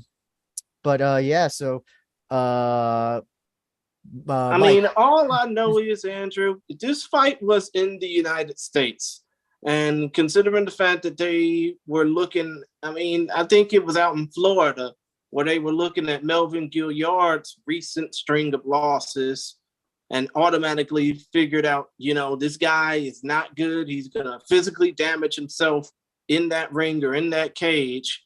I think that if this fight were done in the States, it would not happen because Zach Zane, if you look at Zach Zane's record, he's 15-13. I don't know how much of a losing streak he's on, but it ain't really a good one either. Huh? It's 4 fights. Yeah, even that would probably be a warning sign, a danger sign to basically say, no, can do. This guy cannot go. But because Zane basically came through the Rizin Hawaii tryouts, I'm pretty sure that this will be his only chance to make a stand and to prove that he belongs in this promotion. So yeah, I want to pass it to you, Mike. I'm gonna connect this to Yusuke Yachi Boy Down fight when we talk about that, because I think Rizin, maybe they mixed up the fights, which I think would have been more interesting. But how do you think this fight will go, Takeda versus Zane? Takeda's gonna steamroll him. Takeda's just gonna grapple him, and then I'm thinking finish him.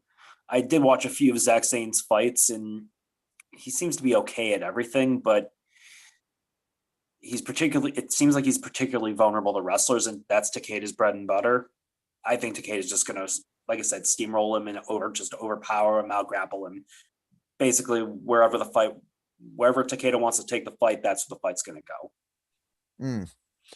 Do you think Zach Zane has any sort of advantage going into this fight from what you've seen?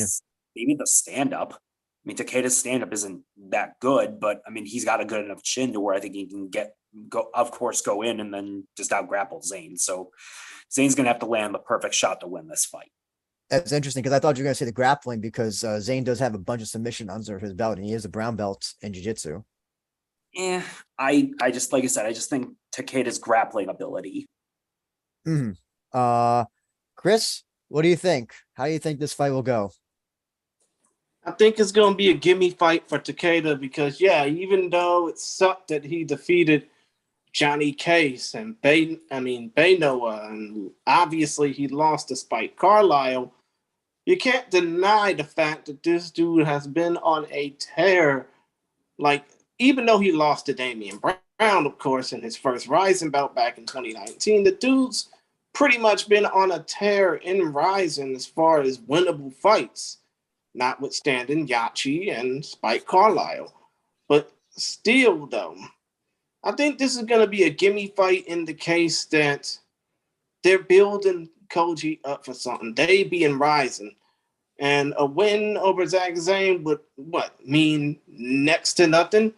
But in the case of Takeda, if he has a good effort in this fight and wins it in devastating fashion, there's going to be no denying that he's going to be in that pecking order for the lightweight title. Now, as far as Zane goes, he's going to need to pray to God a little harder that he can actually make it through. But, let's face it. The dude is damaged. I'm not going to say damaged goods, because, again, you can never tell from a fighter's record. You can never tell how bad a fighter is by having a winning streak or not. I just feel as though Zane is going to come into this fight not only overmatched, but on just a wing and a prayer, so to speak. And I do think that it's not going to mean much for him. If he does win, it'll be a miracle that he actually gets it done. But I just don't see him winning this fight at all. I think Takeda's going to probably win this in either the first or second round, probably by submission, in the same way that he lost to Spike Carlisle. And, I'm pretty sure that Takeda's going to be right in that pecking order for the lightweight title. I think you said it. I think you made it. Yeah, you both said it correctly. This is definitely a gimme fight for Takeda. I think Takeda is definitely going to. Here's the funny thing, is that Takeda, I think, can win this fight at any moment that he decides. If he wants to win in round 1, he can, round 2 or round 3, or he can just rally out the 3 rounds and because he's got a gas tank. He's very durable, and I think I think Takeda. I don't know if he'll finish Zane, but I think it'll be the equivalent of like a 10-8, maybe even 10-7 for 3 rounds. I think if Zane, for him to win, I don't think it's that. I think he's gonna have to somehow, if Takeda messes up a takedown and maybe guillotines him or somehow takes us back. I think that's maybe the one way that Zane could win. I mean, Spike Carl beats Takeda exactly that way. And Zane, if Takeda makes that same mistake, I think Zane could capitalize, but I don't think there's a lot in this fight that Zane can bring to Takeda. The most important question, though, I have for you, Mike, on what scale of 1 to 10, 1 being pale as fuck, 10 being a Thanksgiving turkey, what will be the tan scale for Takeda when he enters that ring? 15. How about you, Chris? What do you think? It would probably be similar to my complexion, which would be like a 3. No, wait, hold on. No. 1 being pale, being as pale as a ghost, and 10 being like Thanksgiving turkey. Oh, well, I guess my complexion would be seen as like a 6. Oh, so he'll be, wait, hold on. So Mike says he's gonna be darker than you. Are you serious? No, you gave him a 15, right? You said 15, right, Mike? Yeah, I was being sarcastic. Oh, you were? Okay. Oh, okay. So just a 10. Who gives a damn about the tanning beds? All I know is that he's going to destroy Zane. But also, don't forget, remember when everybody said that Luke Rockhold was supposed to destroy Michael Bisping? Listen, I think out of all the fights on this card, I think this might be the biggest upset if Zane does win. It would. But I want to connect it to this fight, the Yachi Allen fight. And so I want to ask, before we go into the Yachi Allen match, gentlemen, Mike, do you think that they maybe should, if they clearly want Yachi they're still giving him a ton of chances. Do you think it would have been better to give him the Zane fights? Yeah. Yes, 100%. Just to give me fight to get him a win. How about you, Chris? Do you think? Oh, sorry, Mike. They matched him really hard here. And so, yeah, Chris, what do you think? Should they have switched Yachi with Zane and then made Takeda with Allen? To be honest, I don't think it would have done. I mean, it would do a lot of difference considering the fact that you want to match them up with fighters that have the same skill level. It's just the fact that when it comes down to Yachi versus Zane, I mean, I think that fight would just be boring. And as far as Allen versus Takeda, it would be too easy to be, a quick fight. Mm-hmm. I see. So yeah, we have Yusuke Yachi 3.0 at this level, maybe 5.0. I have no idea. Taking on South Africa's Boyd Allen, who's also a boxer. I also learned, but it's funny though. Sorry, Chris. I talked with Boyd Allen. Yes, go ahead. He basically was. I mean, obviously he's an active boxer. He's an active mixed martial artist. He's happy with juggling both, but he feels that this fight with Yachi is just going to be so easy for him, even though he's not overlooking Yachi's capabilities. Did he say where he thinks he has the advantage over Yachi? I think he has the advantage in like the striking department. Last I checked. I mean, I don't know. You'll probably hear in a future episode of Focus Fights Audio all about it, but still, point of the matter is he says that he has the advantage in the stand-up game and that he has the advantage as far as,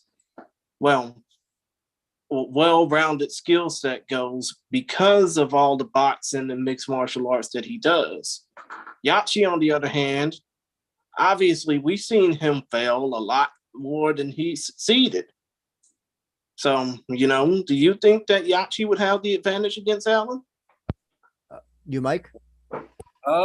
Stand up, no. I saw a little bit of Boyd Allen. He's got good stand up. pretty technical and pretty elusive. I don't know about much about his grappling. He hasn't been that active in MMA from what I saw on Tapology. I could be wrong on that, but I mean, Yachi's decent stand up. He is a southpaw, so there is that versus a conventional fighter. I'm not sure who would have the advantage grappling here because Yachi's not great on the ground either. I mean, he's got I think he's got a submission or two to his credit, but that's about it. I'd say Boyd Allen has the advantage here. Boyd Allen actually has a lot of wins by submission. Does he? Yeah. I didn't get the chance to look into it more thoroughly, but his stand up is what stood out to me for Boyd Allen's. The stand up is very good. So I think clearly this is a fight that they want Yachi to win. Yachi experiment will be forever going. Death taxes Yachi experiment. What if he loses this fight, Mike? I know Yachi has a rich voice actress wife, so he doesn't have to worry about all that stuff. But at one time, remember, he was supposed to be the second coming of Ersan Yamamoto. He was Rizin's golden boy. And I mean, now this. So, I mean, if he loses a boy down, what happens? What would have to happen next with Yachi? I guess you just match him with a bunch of like Shudo or deep undercarders, but that's about it. I mean, I think we've seen Yachi's ceiling. He's a decent fighter, nothing more. I mean, it's gotten to that point where I don't think there's much more you can do with him, honestly. Yeah, I mean, he lost to Gustavo again this year. The Satoshi fights that he lost. He didn't look impressive in the wins against Takeda and Yuki Kawani, in my personal opinion. Yeah, I mean, this is a gimme fight with a capital G, I think. But I think had they booked Yachi versus Zayn, I think it would be a much easier fight for Zayn. I don't know if Yachi, if they were if they gave Yachi a choice in who do you like to fight, that's entirely possible. But I mean, I think this is a much tougher fight than if they had booked against him against Zayn. I didn't ask you. What's your prediction for the outcome of this fight, Mike?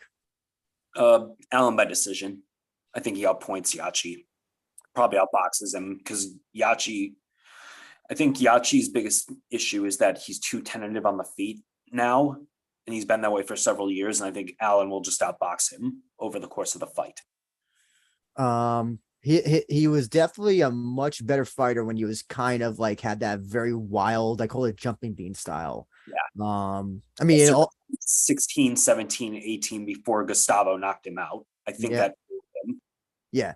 And also a fight that a lot of people don't remember, the Diego Nunes fight. If you remember that fight. I do. That one. Which I'm surprised they never brought back Nunes because that was a great fight. Chris, your thoughts on this fight? You talked to Boyd Allen. You've seen the ups and downs of Yusuke Yachi. Give me your thoughts. How do you think this fight will go?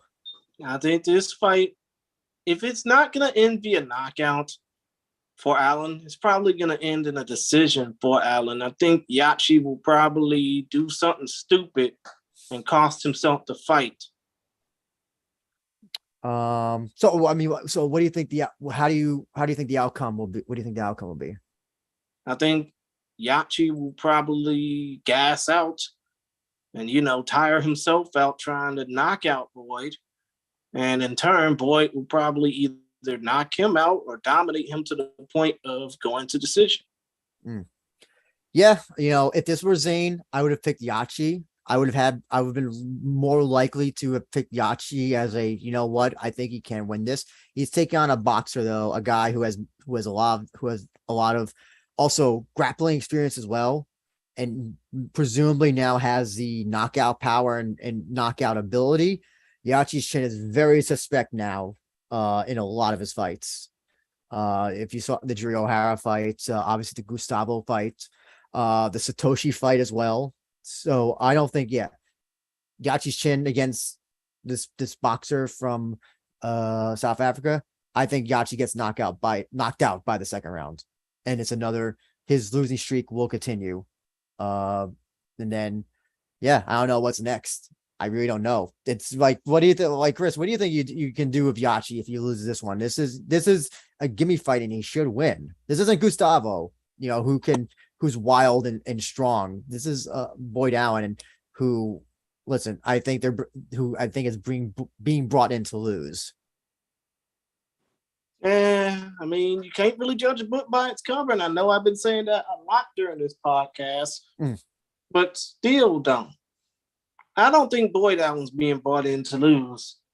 I think in the case of Yusuke Yachi, if he loses, he's pretty much, shit out of luck as far as future opportunities go for Rizin, even if he does have a hot voice. I mean, a hot Seiyu as a wife, right? Yeah. Last question I have for you for this fight, Mike. How do you think Yachi can win? I think he would have to land. He has to be wild. He's got to be aggressive. He can't be tentative. Boyd Allen would outbox it in that way. If he's more the Yachi who is circa 2016, 17, 18 before the Gustavo fight, he has a chance. But he's got to be aggressive. He can't be tentative. That's what I think my biggest frustration with him is that he's been way too tentative. Can a fighter like that? Can he be a fighter like that though anymore? I don't think it's his style anymore. No, because honestly, I think that the first Gustavo knockout broke him psychologically. So when it comes to knockouts, though, maybe that fight won't end in a knockout. Maybe the fight before won't. I think there's one fight on this entire card that we can all guarantee will end in a KO. Yes, big B men slapping meat. But in serious cases, it's a 5-1 Instant Inoue trained Tsuyoshi Sudario versus 7-0 Romanian Brit monster Yanusukas.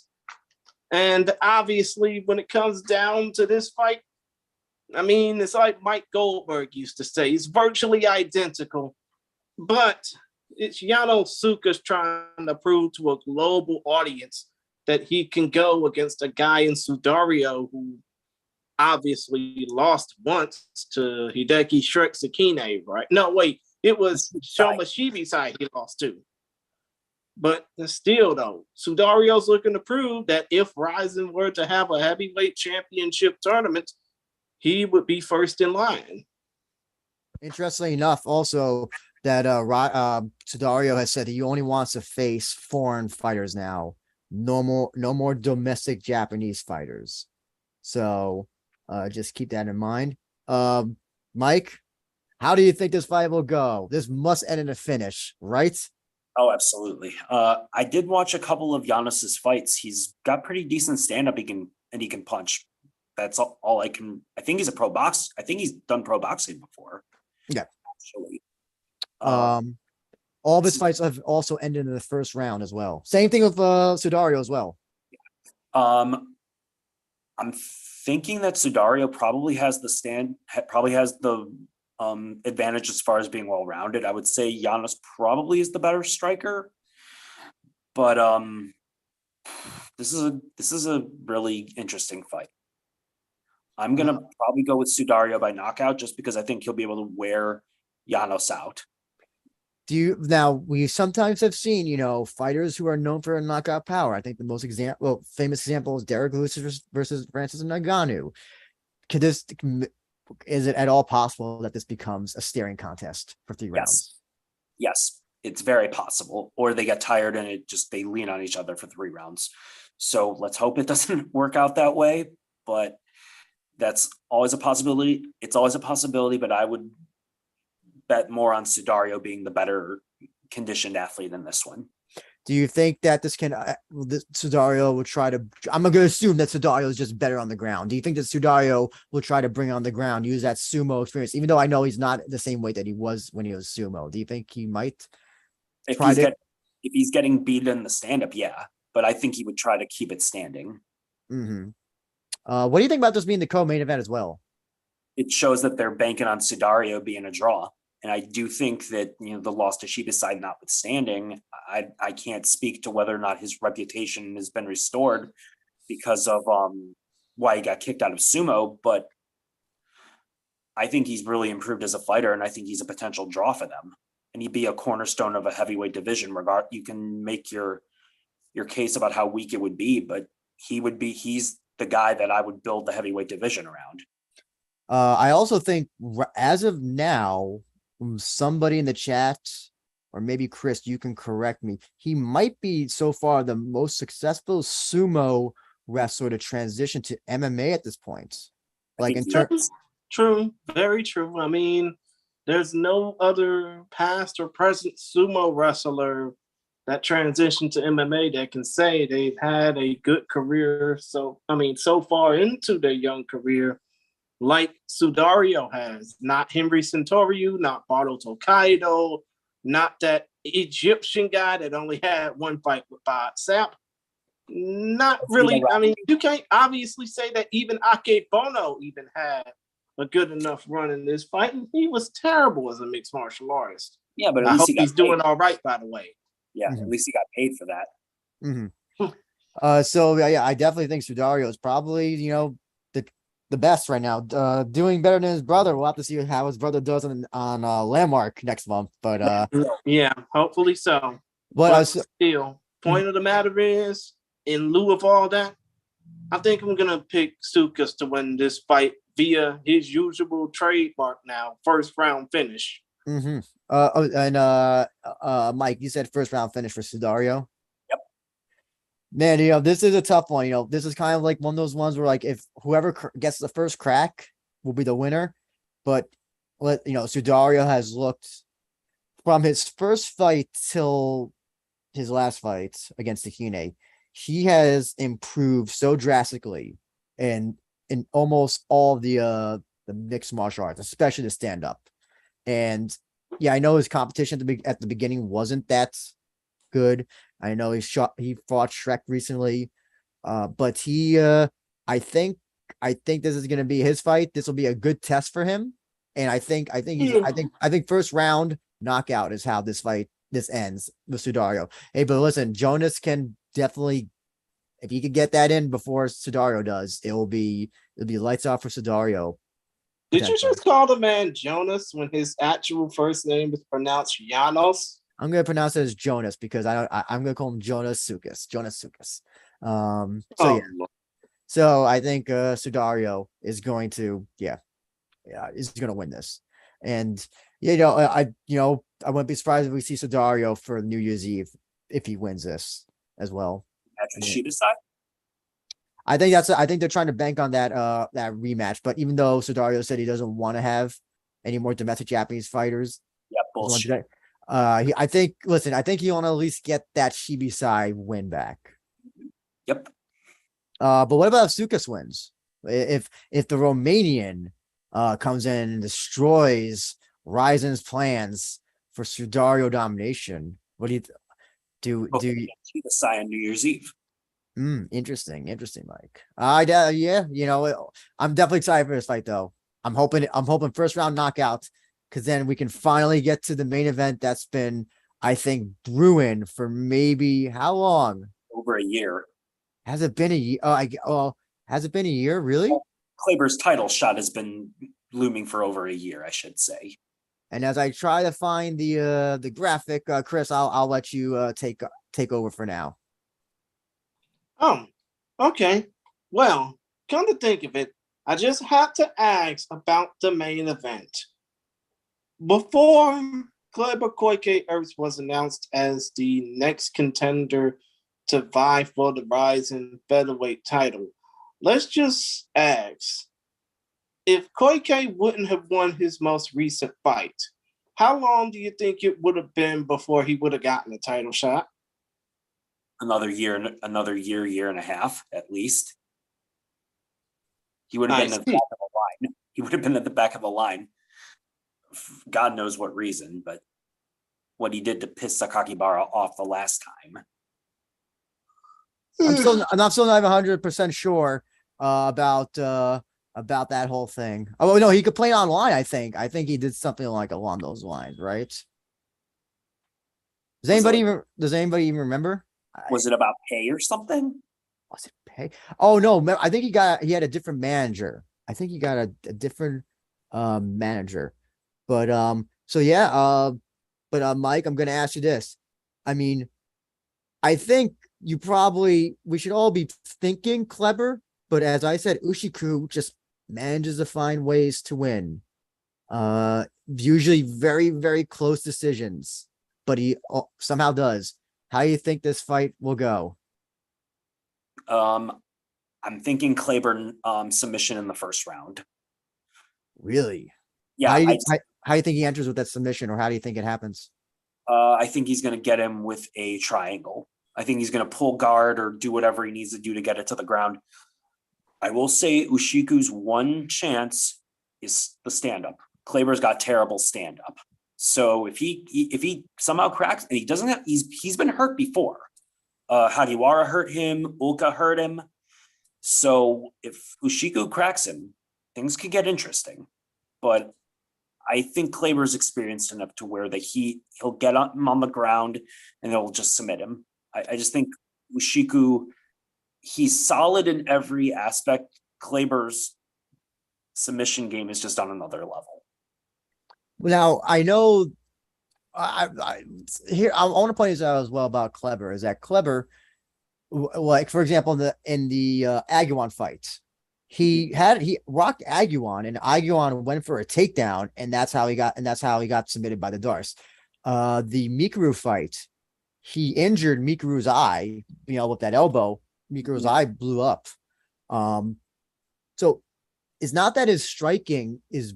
I would hesitate to say that he has bad striking, especially ever since Hiroaki Suzuki's been fighting, training the guys at Bonsai. I think it's improved a lot. I still don't think it's good. Mm-hmm. I mean, relative to if to maybe Ushiku, who has a lot more better just stand up. Mm-hmm. So but here's the thing: for Ushiku to get submitted by a triangle, unless it's a jumping triangle, which I don't think will happen. I mean, he would have to be dragged into guard. If Ushiku is smart, he's gonna stand up immediately. He's gonna he'll do the Nate Diaz. He's just gonna walk around and he'll try. I believe Kleber's good at getting people to where he wants them to be. So, yes. So that's a factor. That's what I was thinking when I said that, because Kleber's really good at. So is Satoshi. Like Bonsai in general, they're really good at getting people to where they want to be in the fights. Their opponents down on the ground or what have you. How do you think Ushiku can win this? I know you kind of mentioned before by stand up.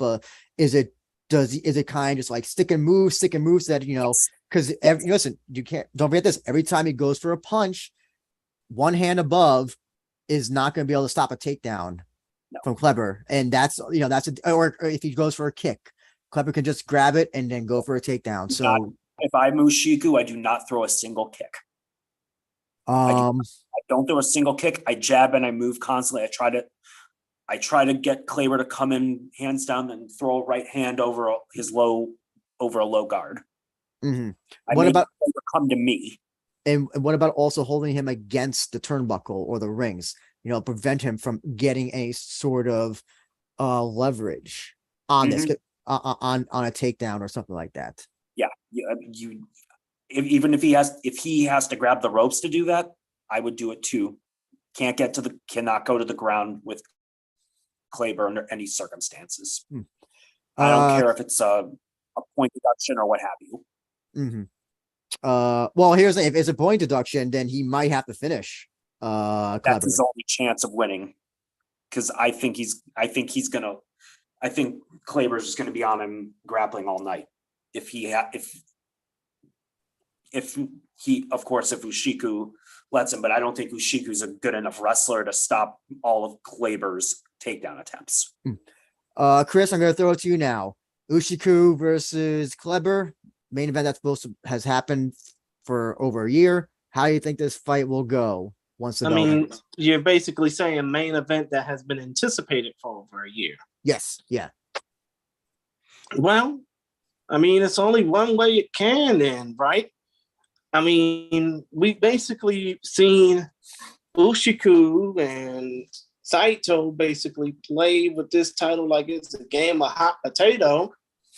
I mean, I'm pretty sure that I'm not pretty sure nothing. Fuck that shit.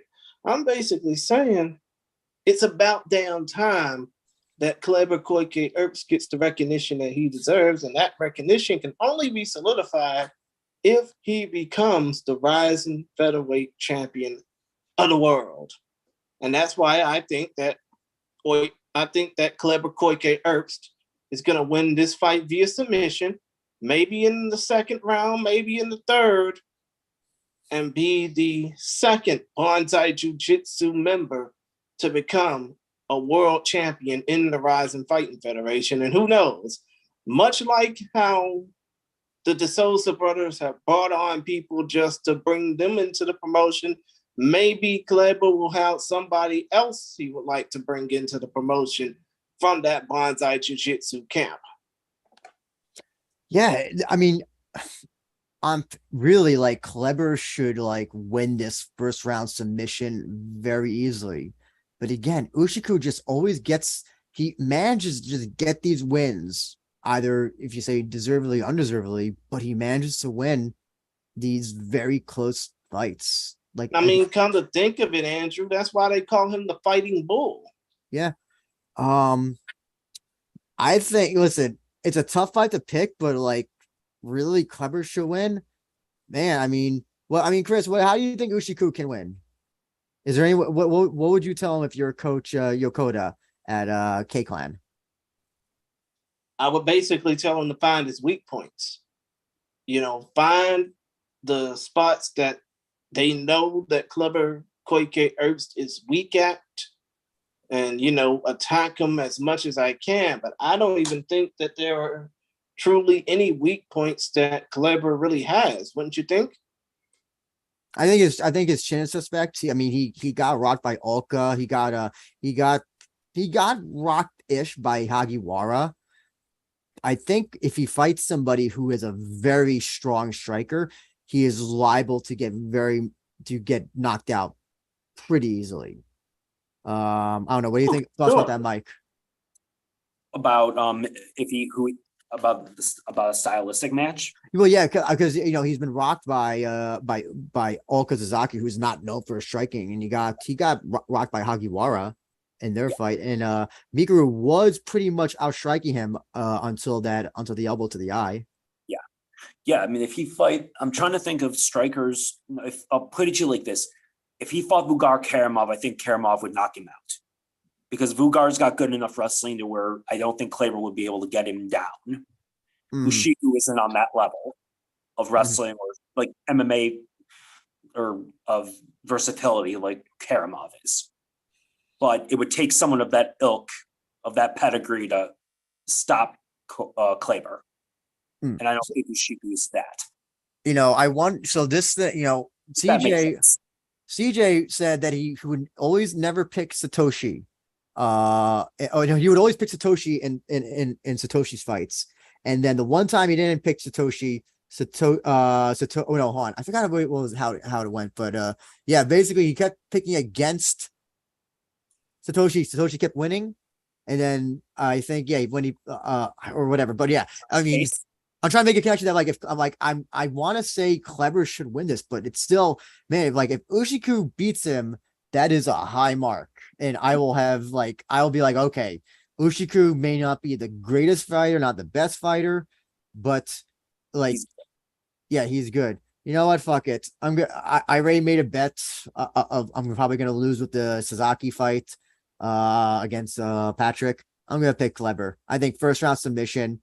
I think if Kleber comes in fast like a storm, gets that takedown immediately, or tries and then goes for a submission quickly, I think it could happen within the first round. It'll be interesting though to see a third round with Kleber, because he has not gone third round yet in Rizin. So it'll be interesting to see how his submission game stacks up as the fight goes on. Not that the Sasaki fight, that was a second round submission, but maybe third round, he might just get too exhausted to do any of that, and that will be Juntaro's opportunity to finish him off.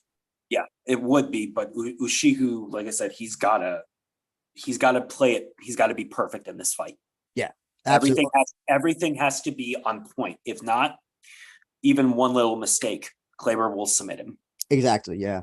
So with that being said, Mike, I'm going to ask you which to pick 3 fights on this card, Rizin 39, that you are looking forward to the most. The main event, Ushiku Kleber, Sasaki Usami, because I'm interested in seeing Patrick fight, and then the third one, Genji Umeno, Trent Girdham. Gotcha. I like that style. I'm very interested to see what Girdham can do against an experienced Muay Thai guy like Umeno. Chris, 3 fights you're looking forward to the most. Oh, the 3 fights I'm looking forward to the most. I mean, outside the main event in this case, I would have to say I'm looking forward to the two of the 3 international showcase fights that make up the co-main events. That would be Boyd Allen versus Yusuke Yachi and Yanosuke versus Tsuyoshi Sudario. And obviously, as far as MMA fights go, I'm looking forward to seeing our boy Hirotaka Nakata versus Takahiro Ashida. And as far as an extra fight goes, I'm looking forward to Girdham versus Umeno. I know it's a kickboxing fight, but it's kickboxing with elbows, and I think that's gonna be incredible to see, especially if it's a chance for a fast finish. So in my case, obviously looking forward to the main event. I think this main event can actually be good. We also have to be worried though, that one of the things that sometimes happens, remember the Cub Swanson Kron Gracie fights. If Kleber doesn't decide, there's always that possibility that Kleber might want to be like, oh, I'm gonna show my striking. And then fighters do that. I don't think Kleber will do that, but I think that it's just, I'm really excited for this fight. Long time in the making, and I think that fight can be exciting, especially the longer it goes. It'll either be a quick finish or it can be like a very, very like good 3-rounder, I think. Sudario versus Sukas, because that will be a first round knockout. You cannot convince me otherwise. I think that match will be a beautiful knockout finish.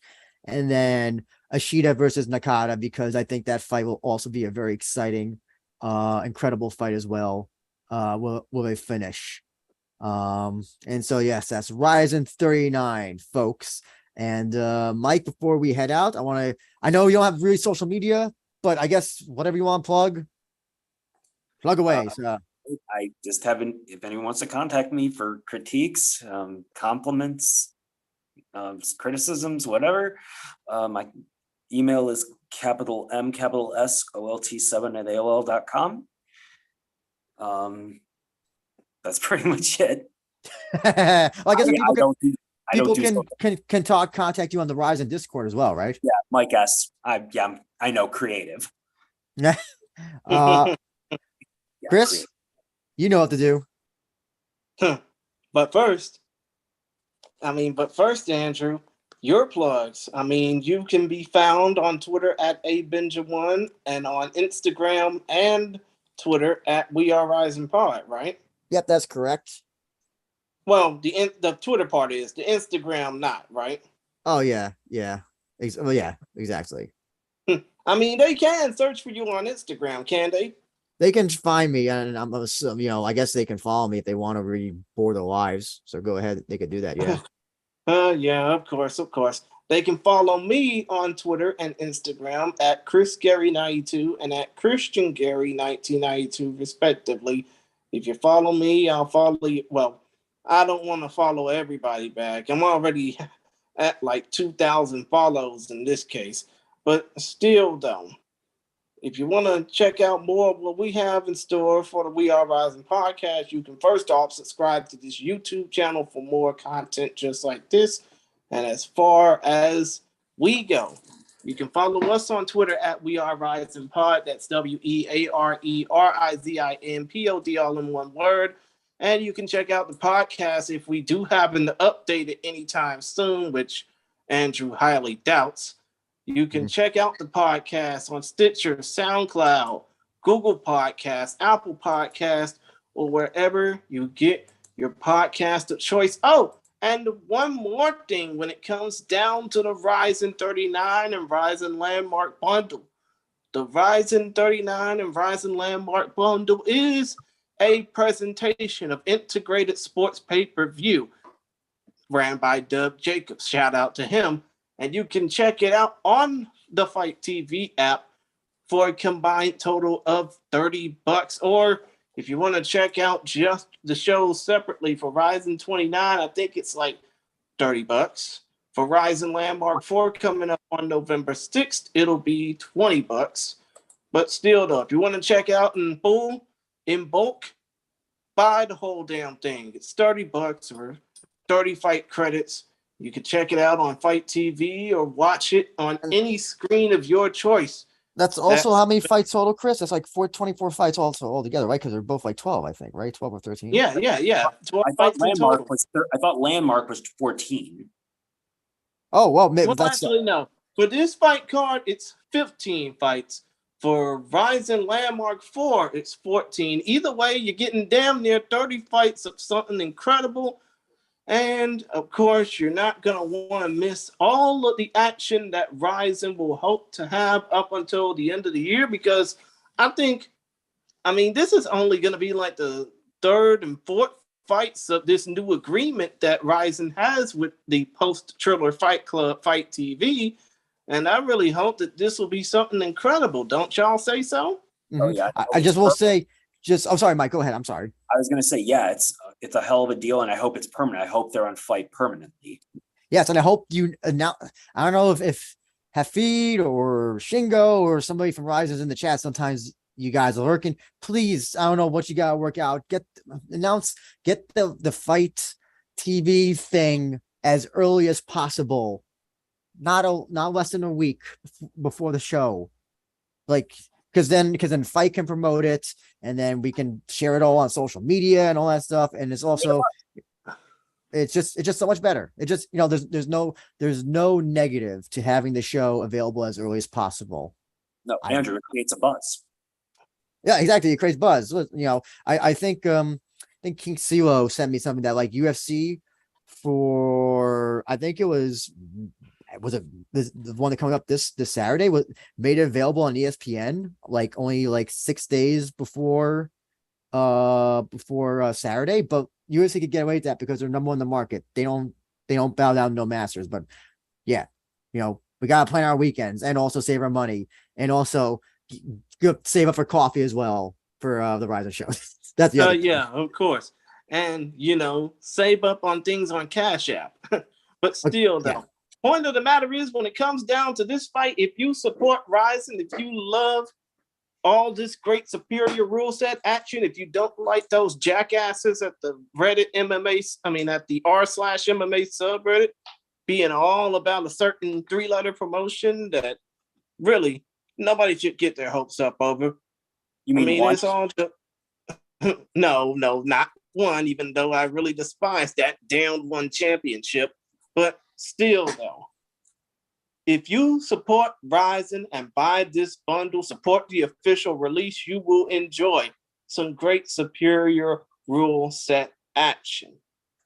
But other than that, and the other quick thing is also, you support Rizin, you know what? You make it the number one promotion in the world. Well, eventually. One of the top 5 promotions in the world. Yeah, no, I'm being facetious. Yeah, one of the top 5, and then we can get the Mongolian fighters back into Rizin as well. My cherished Mongolian fighters. Yeah, your More cherished Mongolian. Oh Lord, your cherished Mongolian fighters, even though you hate them so much, but still. Point of the matter is, support Rizin, buy the bundle. Check out fight.tv or go to their social media handles for more information. Because if you support Rizin like we do in terms of talking about it, we know you probably agree with Lenny Hart when we all say collectively. Hold on 1 second. I hate doing this. Oh my God, I seriously hate doing this. Yachi Sada.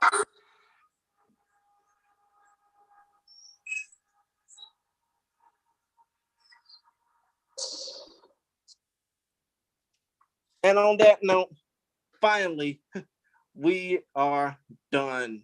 Hopefully, we will talk to y'all later.